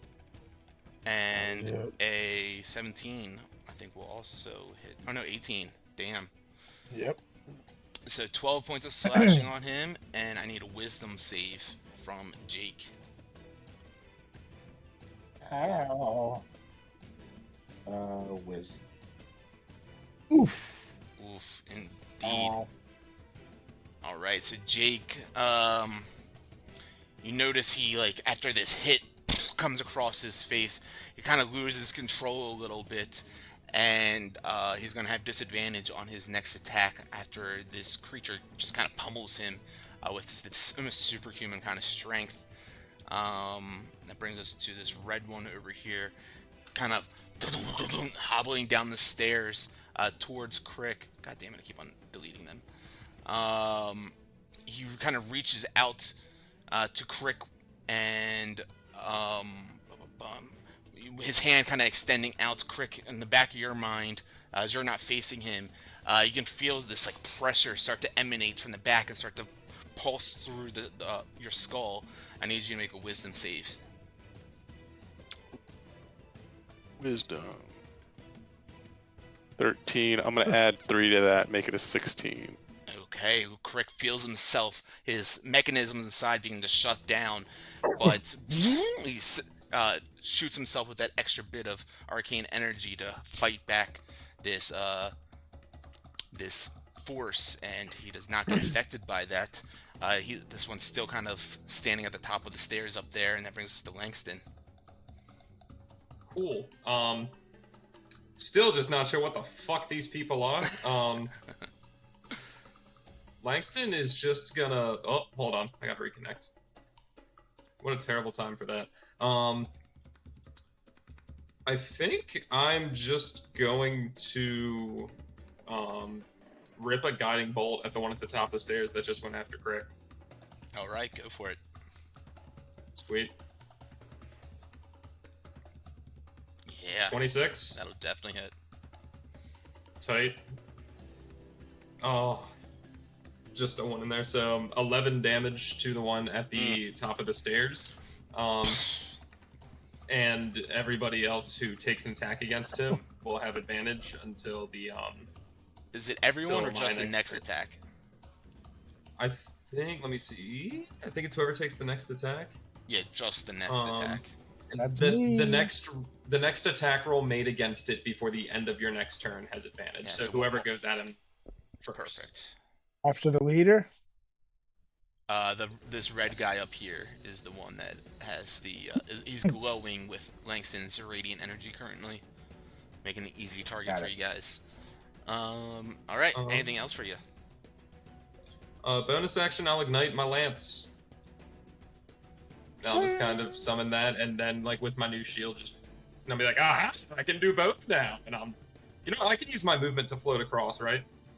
Yeah. Let me get in the fun. I'll jump across, but I'll like do it with a lot of flair and like spin in circles while I do it because of the gravity, and then I'll just land. I'm like, how we doing? How we doing, boys? So we don't. I'm glad we agreed. We just don't trust these guys. Yeah, fuck these guys. Agreed. All right.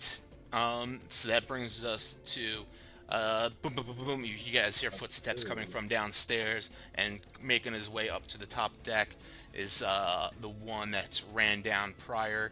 Seeing all the fun happening, reaches out a hand towards Crick, and you feel that migraine penetrate once again. I need another wisdom save from you, Crick. Oof, this is not fun. Come on, Cricky! Oh, no. 11. Hold on. So I don't think the D4 is an action. Saving throw. Yeah. Built for success is not a reaction, so we're gonna go for the 4.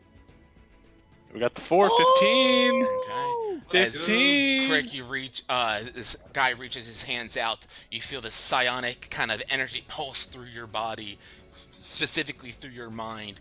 And as it goes through the back of your mind to reach the front of it, everyone else in front of Crick, you guys see his eyes shut down, his body go limp as you are stunned until the start of your next turn. Still the start of brutal. their next turn. One creature.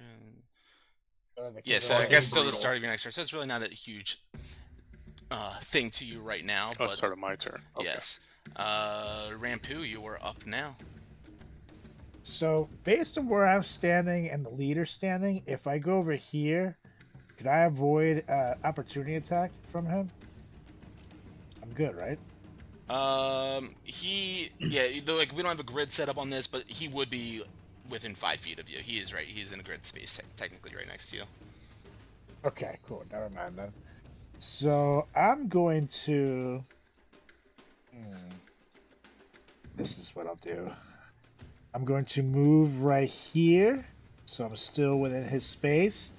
And for my first shot, I'm going to take a shot at this guy right here. With Hey. See what The happens. red one or the blue one?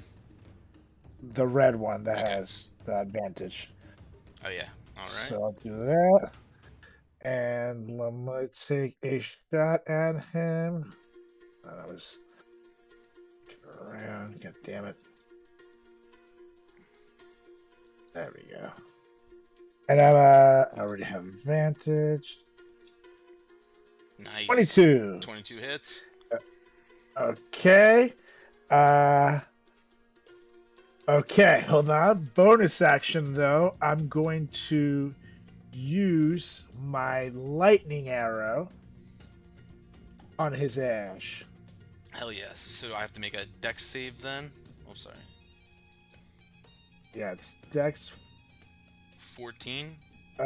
14. All You right, take I rolled a 20, so I I'll take take half some this medicine. damage. correct. All right, so I take 12 points of damage as lightning streaks And- out from your and- bow. Yeah. This person is 10 feet from him, right?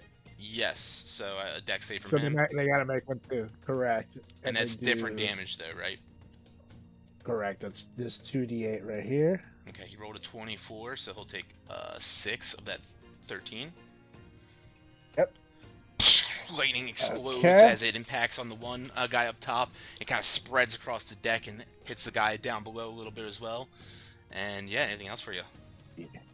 Yes, I'm going to take now my second shot All right.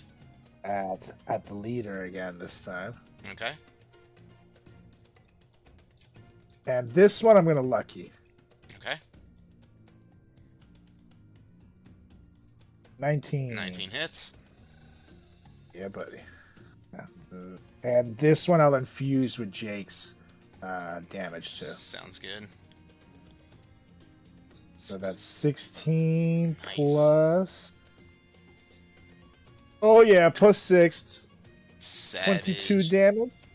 This one, he's Nasty. starting to like writhe standing here now, completely losing like control of his body. And anything else for you? And yes, Jake is going to take a chomp All at the right. yellow bitch. Let's see. 22. 22 second hits. hit. And that's 9 plus 5 fire, so 14 damage. Very nice. And that is our turn. Okay, Crick, you are up now. Good. Yeah, very nice. So I will. Yeah, that might work. I think that'll work. So I'm gonna kind of scooch around over here, and I think I can line it up. I'm going to cast Lightning Bolt. I'm gonna like be hanging kind of right here.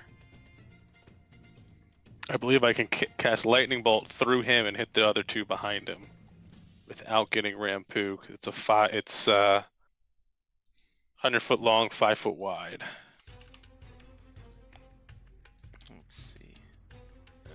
I think you'll only be able to get the two guys, not the because 5 feet, and they're not in the same line. The blue guy and the guy up top. Yeah, you can arrange that how you want, but they're not within the same square of each other, so you'd have to get here like this. Yeah, it'd be like this. Yeah, All right, it's too big. there we go, right there. Yeah. All right. Yep, that works. So I'll just hit those two because then I don't hit Rampu or anything. All right, so that's dex saves for me. That is Dex save. All right. Like I need 15 Dex. All right, guy close to you saves. The furthest one fails. You take half on a save. All right, yeah. The guy in front of you is frizzle fried from that lightning attack, complete convulsing right there. He looks like he's about to collapse. Not much life function left within him, and the guy up top looking quite weak as well. All right. See And charred then bits on his that's flesh. it. All right, Manta then. All right, so then I'm gonna charge the girl that Jake is kind of after with my serrated Githka and go at her with that. Okay. Another nat fucking 1. Oof. Jesus. Fuck you, Ooh. I'm using my inspiration. I'm All tired right. of it. Vengeance! That's what it's there for. Tired of losing. There you go. 20 hits. 30-20. Yeah. That's Because what I'm you get for note pissed. taking. Of Oh my course, god. minimum Holy damage crap. must be 6. 2. What I the get- fuck? But since Jake is right there, I get sneak attack. That's right.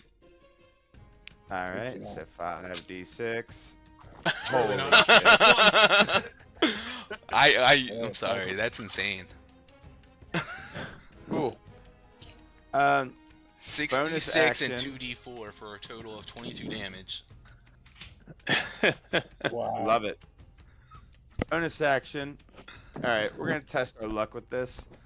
So for my bonus action, I kind of just start spinning my Githka around, like in front of her, just to kind of like to tear her. I'm gonna use my bonus action to use Whirl. I'm gonna make a Dex check to increase my AC. See Mm-hmm. if this works. Fuck no. And a failure. Hold on. Yeah, so I take damage equal to my proficiency modifier, and nothing happens. Yeah. So Manto's throwing around the Githka as fast as he can, trying to create a barrier between himself and this enemy.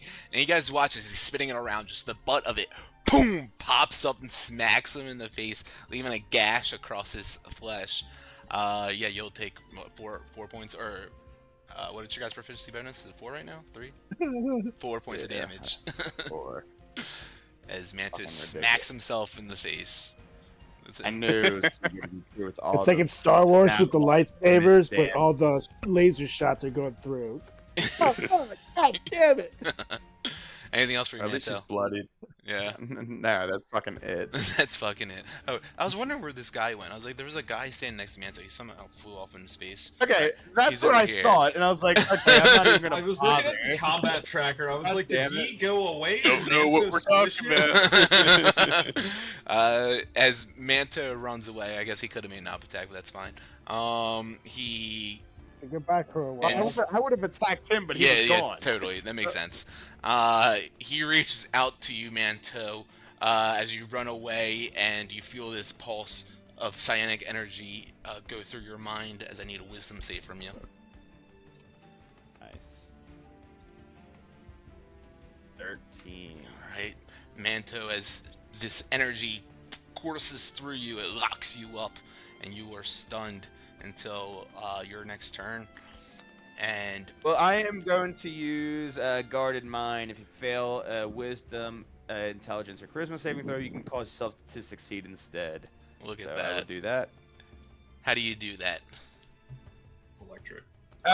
Yeah, so I imagine I'd feel this pulse. I'm like, that kind of feels good. And I'm like, wait, these people are bad. Snap out of it, Manto. You're better than that. And I kind of just shake it off. I'm like, nice try, bitch.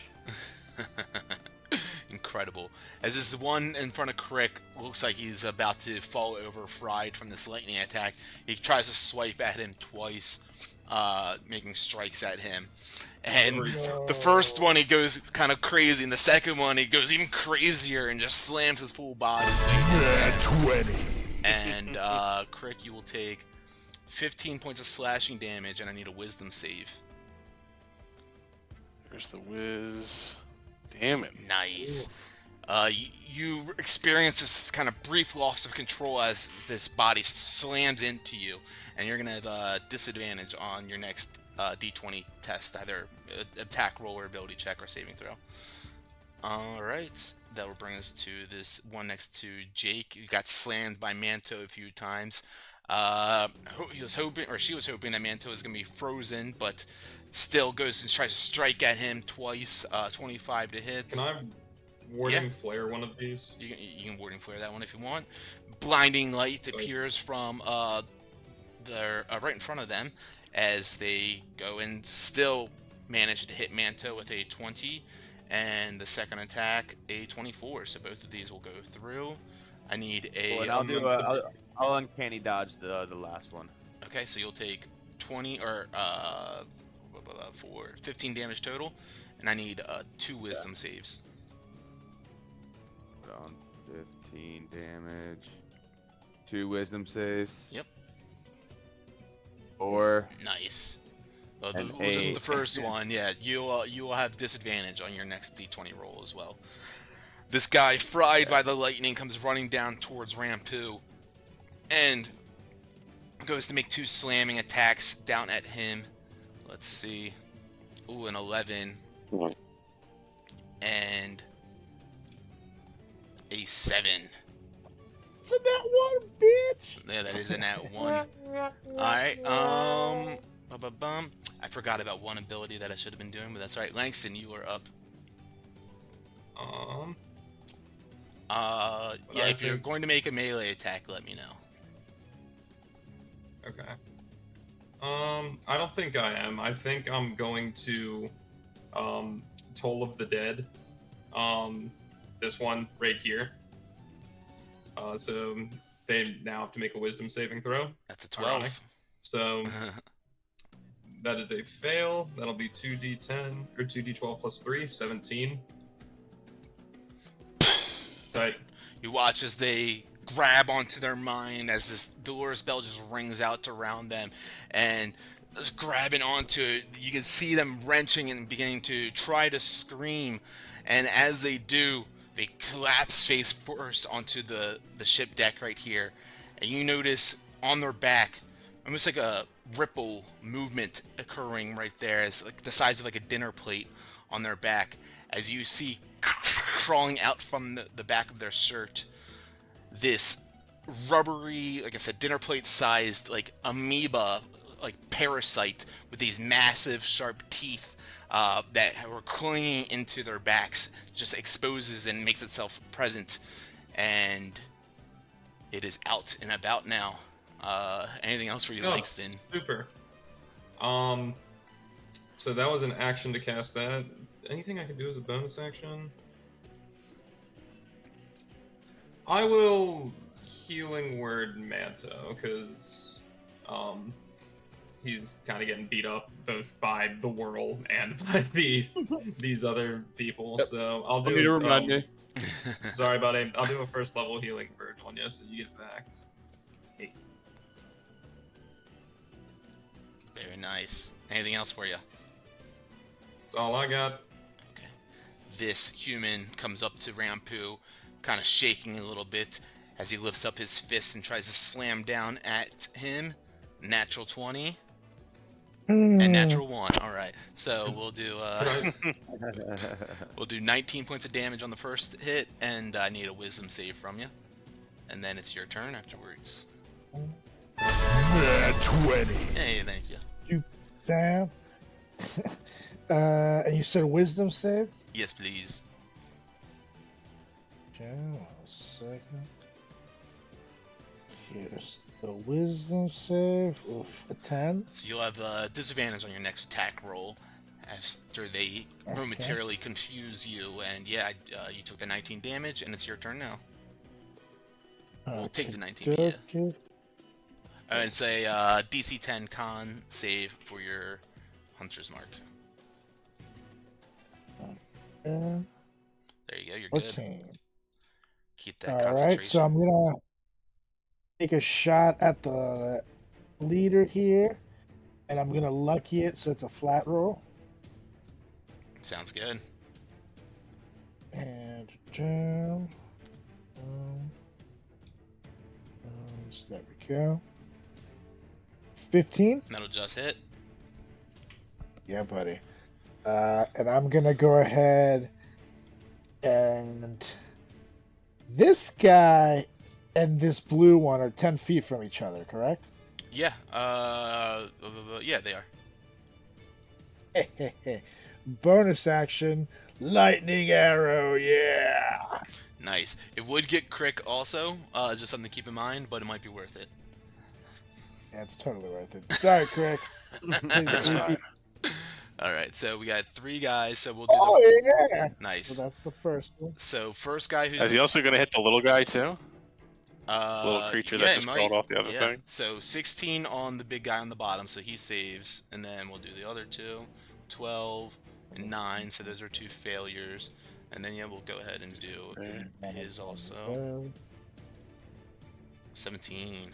Cool. Alright, so 25 halved on the big guy. So the main guy just explodes with this lightning energy, and you watch as crawling off of his back, this rubbery amoeba parasite begins to unlatch from his back. And then these other guys, what was the damage on them? 15? 15. Yep, correct. Okay, so half for... Oh no, those 2 fail. Yep, so he dies. Yeah. And then he succeeded. The parasite succeeded. Alright, so the other guy right next to you as well. The explosion of that impact spreads out. The lightning hits him and he collapses. And slurping sound of this rubbery amoeba latches off of its back and appears. And Crick, you took your damage? Mm-hmm. Cool. Anything else for your And man, Bill?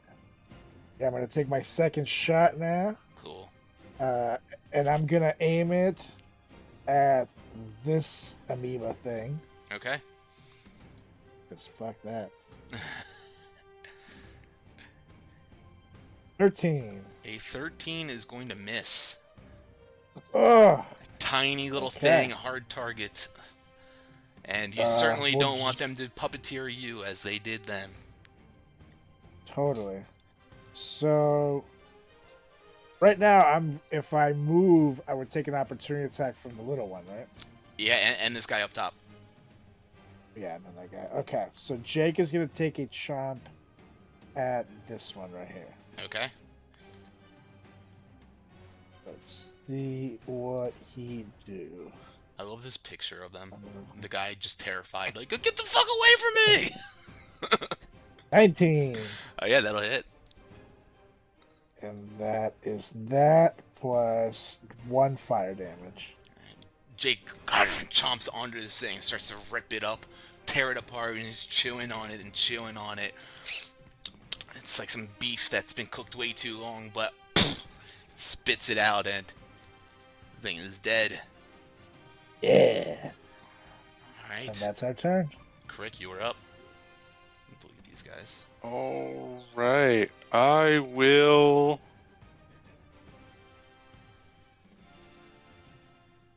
I'm gonna. Yeah, I might as well kill him.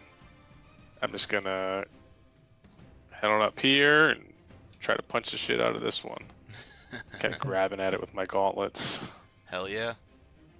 20, 20 hits. 7 damage. Nice.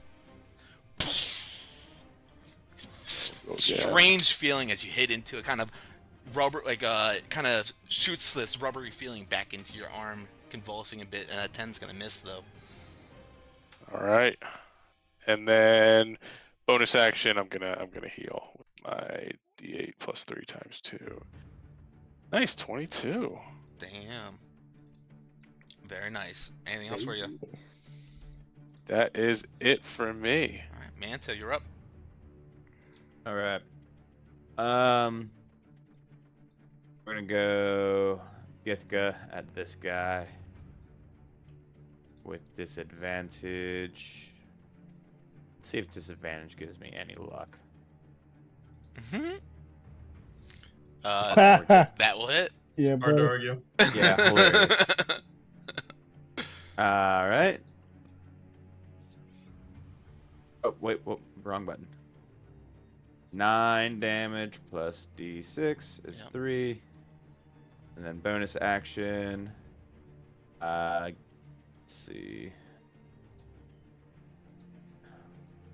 Ithka 25 That'll hit. with 6 damage. Nice. And let me just see something real quick.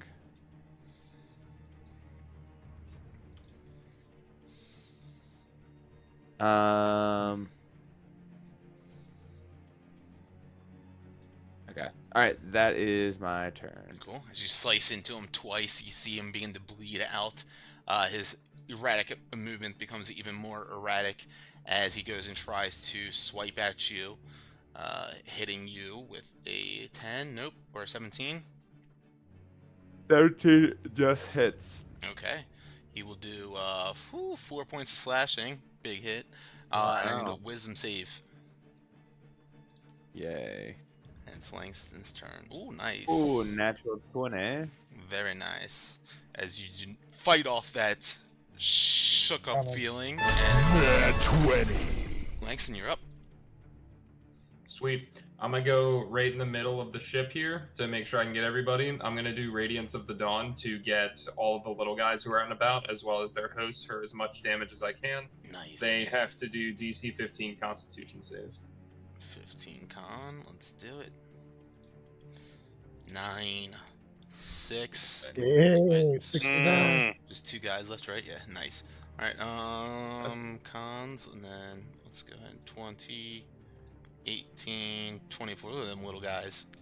Cool. So the little guys are gonna take half of this. So anyone who failed takes 17. The rest will take 9.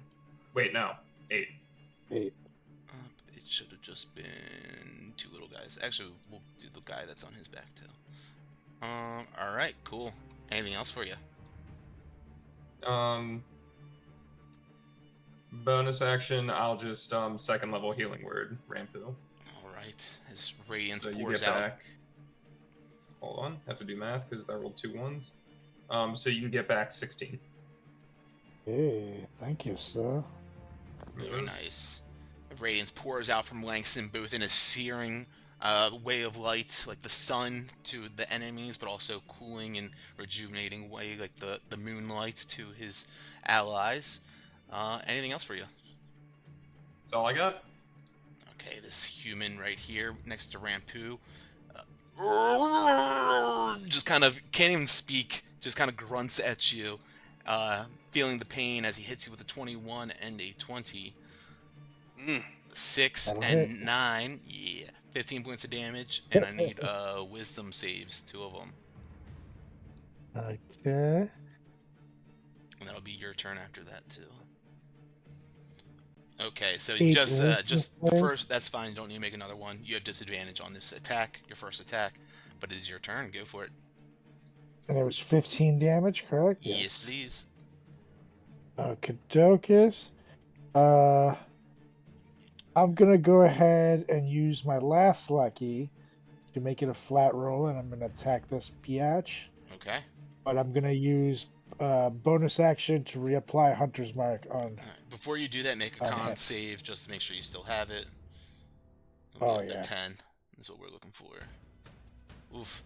So you can reapply it, but Well- you're just gonna have to cast it.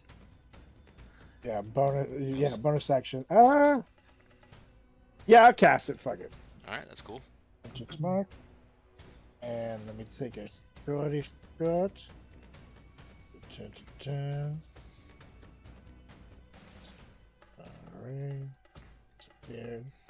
There we go. 21. 21 hits. And that's this, and I'll infuse it as well with Jake's Okay. reaction. And that's 5, so 16 damage. Okay. And I'm going to shoot again. Would I have disadvantage still? No, this is a flat roll now. Normal Beautiful. roll. 22. 22. So that is 12 more damage. And Point blank, you hit him and he collapses, but you hear that kind of slurping sound, the unsuctioning sound, as the parasite unlatches from its back and then comes flying up into the air, about face height Jake to you. sees it. And it's like reaction. It's just like it's almost like a cat seeing a toy, just immediately lunges at it and goes to take a chomp. All right. Let's see, what do you do? 14. 14's gonna Let's see what miss. misses. Okay, that's that. That's our turn. All right, Crick. All right, let's do a level 2. A level 2 shatter. Stone, not magical item. Point I choose. Yeah. So 10-foot radius. So I should be able to get at least these two, the red one and the blue one, without getting Rampu, I think. Yeah. Perfect. If I go like right there. All right, so con saves for them. Con saves. Very have a high constitution. Jesus. 14 and 12, so I failed both of them. Yeah, they failed both. Yeah.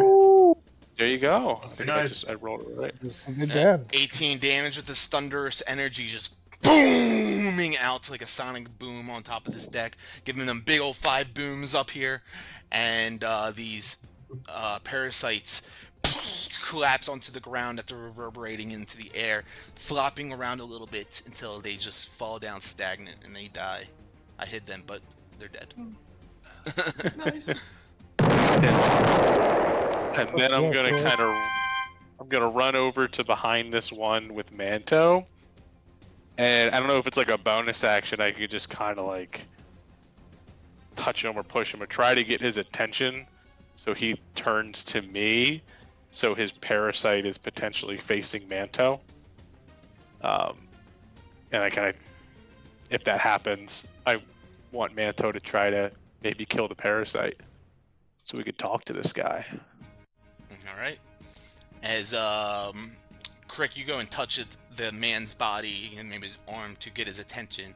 You notice his skin, like, it kind of twitches and it ripples unnaturally underneath of your touch, and he kind of turns around in a shaky kind of behavior, and is now facing you with his back towards Manto. Anything else for you? I just kind of staring him down, yell at Manto, maybe try to kill that. That's it. All right, Manto, you're up. Do I see a leech thing on him? Yeah, you see, you don't see the actual body of it, but you see on his back, underneath his shirt, a lump protruding there. Okay. Then with my Githka, I will slice at the bump. Okay. Go make an attack roll. 23. 23 hits. And hell yeah, min damage again. Well, you I did that love exact that. roll before. Yeah. There All right. Bonus action. Githka again. you go. 27. Max There you damage. Nice. There it is. As Manto goes and slashes at this guy's back, ripping the fabric, exposing this kind of gray, silverish, rubbery amoeba attached to its back. You immediately take the back end of it and slash into it again. And as you do, you split down its flesh, and you watch as it splits open, and the teeth, the spikes on it, unlatch from this guy's back, and kind of falls down to the ground. It flounders around a little bit, and then stops as it is motionless now. And the man that it was attached to, Crick, you watch as his eyes, after the parasite detaches from his body, they kind of go wide, and his jaw drops, and he watches his arms drop to the side, and he begins to fall face forward towards you. Boom! Catch him. He collapses, and you catch him right there, but you can tell that his body in your arms is completely lifeless. Oh. Well, at least we only had to kill one thing. You know what? You're right. And on the back side of the deck here, near Jake, another one of these amoebas are starting to flop around on the deck, and it pops up into the air and begins to jump its way off of the ship deck. As notice, it's about to jump off the ship deck. Of course, we're still in initiative, and it's not exactly its turn, but does anyone react in any capacity, or you let that motherfucker go? No, Eat my spear at it.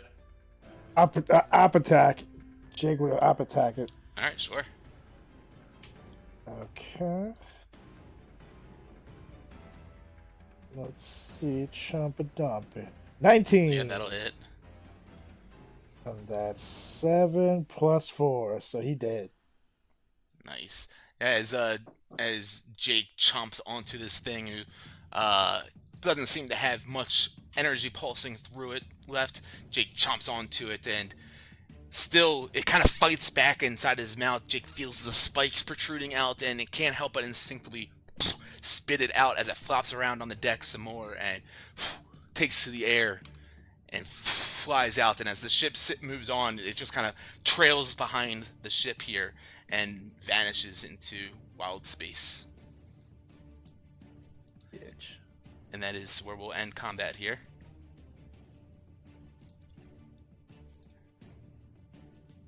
Well, guys, looks like we have a new ship. You got a ship to loot. That's right. Manto, your favorite time. Loot that ship. And I let's would also keep an eye out for some more of those things, or eggs, or anything of that nature. Yes, we should probably not trust the food unless it's been completely sealed, like canned items and things like that. But perhaps they have some good weaponry, or maybe even material that we can use to reinforce the chum bucket, rust bucket. That makes So sense. can Can I do my thing now? Do your thing. See ya. And I just run downstairs like a kid on Christmas. Start the cartoon like doo-doo-doo-doo-doo, and just leaves a shadow of dust. Manta, you run on downstairs and you notice the kitchen down there. It's the first place that you go into, kind of a kitchen area, a dining area. You notice that there's a cutting board set up there with a nice cut of meat and a knife just sitting there right next to it, and vegetables all laid out right there as well. And nothing seems like, not a single incision on any of these pieces at all. It seemed like these guys, of course, as a crew, knew what to do with it, but once they were puppeteered by these parasites didn't know how to actually be a human, and just kind of left them to their own devices and tried to act to their best, mimicry of being a human. You see a couple of, a piece of parchment with a quill next to it and just scribbles across the page as if they were letters, but it's just literal scribbly lines written across it as if they were trying to write a letter to someone. But all that might be exciting to you, but of course Manto notices first and foremost a opened up crate pushed to the corner of that same kind of kitchenette room area. Yeah, the hairs on my body and arms stick up. My antennas just shoot straight up. Eyes get really big. I actually smile and then I just beeline it to that crate to see what's inside. All right. So you open it up and see what's inside. You are greeted by an array of items that are familiar to you all, and a couple that are a little unfamiliar to you. Going through it, you notice that there's a couple of healing potions, a couple of grappling hooks, a couple of vials of alchemist fire, a couple of spools of rope, a couple sets of each type of tool that you could imagine. Smith's tools, a tinker's tools, leatherworker's tools. You notice there's 2 vials labeled with they kind of have a orangish tinted kind of liquid inside of them, and on the cap of them, which is kind of dipped with a red wax and sealed, has a symbol of a flame with a cross out symbol through that as well, on the top of that. And then you also notice a couple of blank spell scrolls, and even one of them that seems to have a spell written out on it, the Control Winds spell. But beside that, those are of course things that you guys recognize. There are a couple of other things that are not to you guys, you're not as familiar with. You notice this one vial that almost looks angelic, carrying some sort of dust inside of it. You notice this decanter of water that's elegantly made, with these gilded kind of filigree along the sides of it. And then lastly, you notice this set of goggles that almost look like they were designed to look like a some sort of nocturnal or nighttime bird, in the way that they appear, with the kind of beak and the kind of feathered shape protruding from the eyes.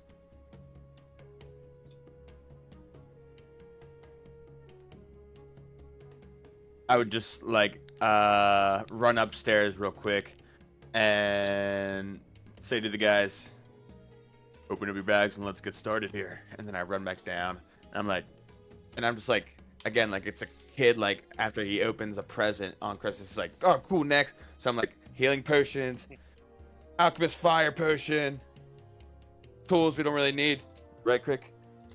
Vial with orange tint, blank spell scroll, control wind spell scroll, and all this elegant stuff that we'll figure out later. Take it. And I'm just throwing it all back there. I'm hear a couple broken things and everything's kind of getting tossed around. All right. I'm like, Rick. Now we can finally get started on dinner. They're talking my language. That's a good Oh, idea but- as I enter the kitchen. Go ahead. I forgot we're supposed to look forward to a delicious Langston meal. We might have to. Oh, maybe we tried. It looks as if our new friends here had already started preparing dinner for us. You want to just do it here real quick, Rick?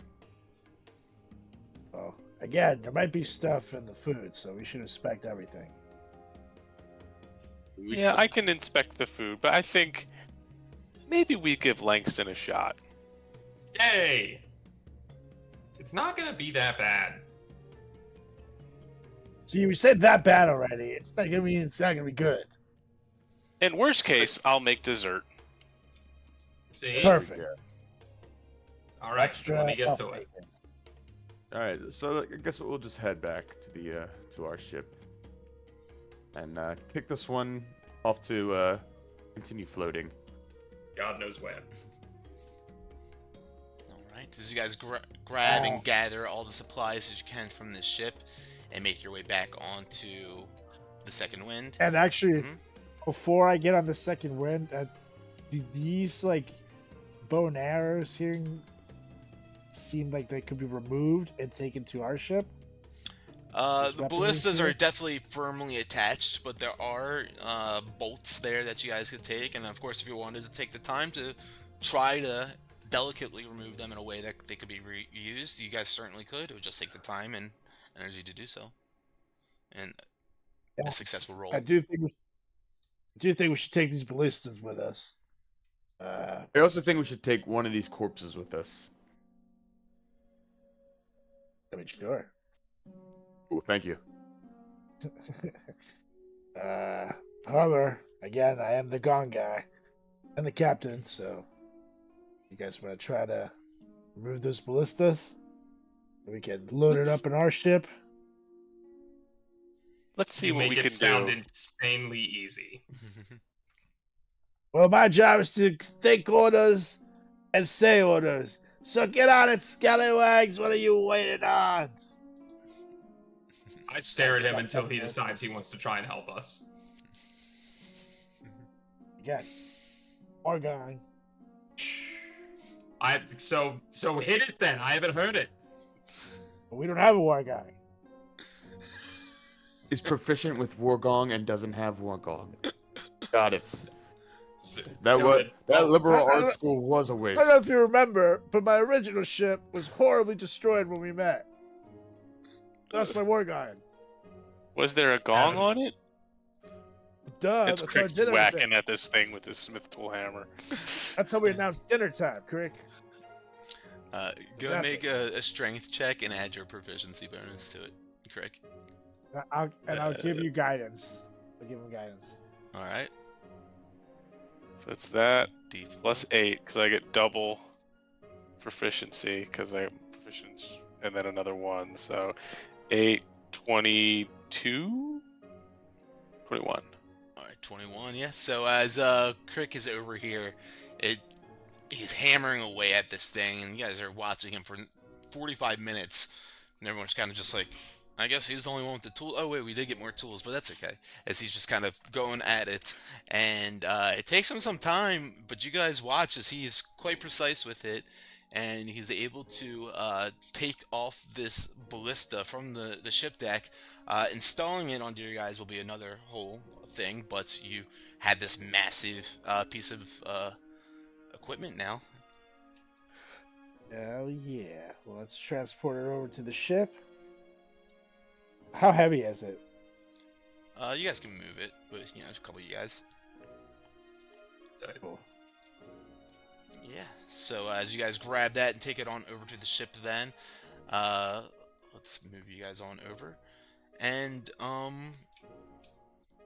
with that, the events of these, parasitic puppeteers, these amoeba, long in the past now, and of course, as Manto went downstairs, noticed, like I mentioned, these guys didn't seem like, well, after being taken over, much of how to actually be human, and the Spelljammer helm itself was in disarray, wires pulled out and everything, which makes sense of why they were just drifting about in here now, not seemingly with a rhyme or reason or direction of where to go.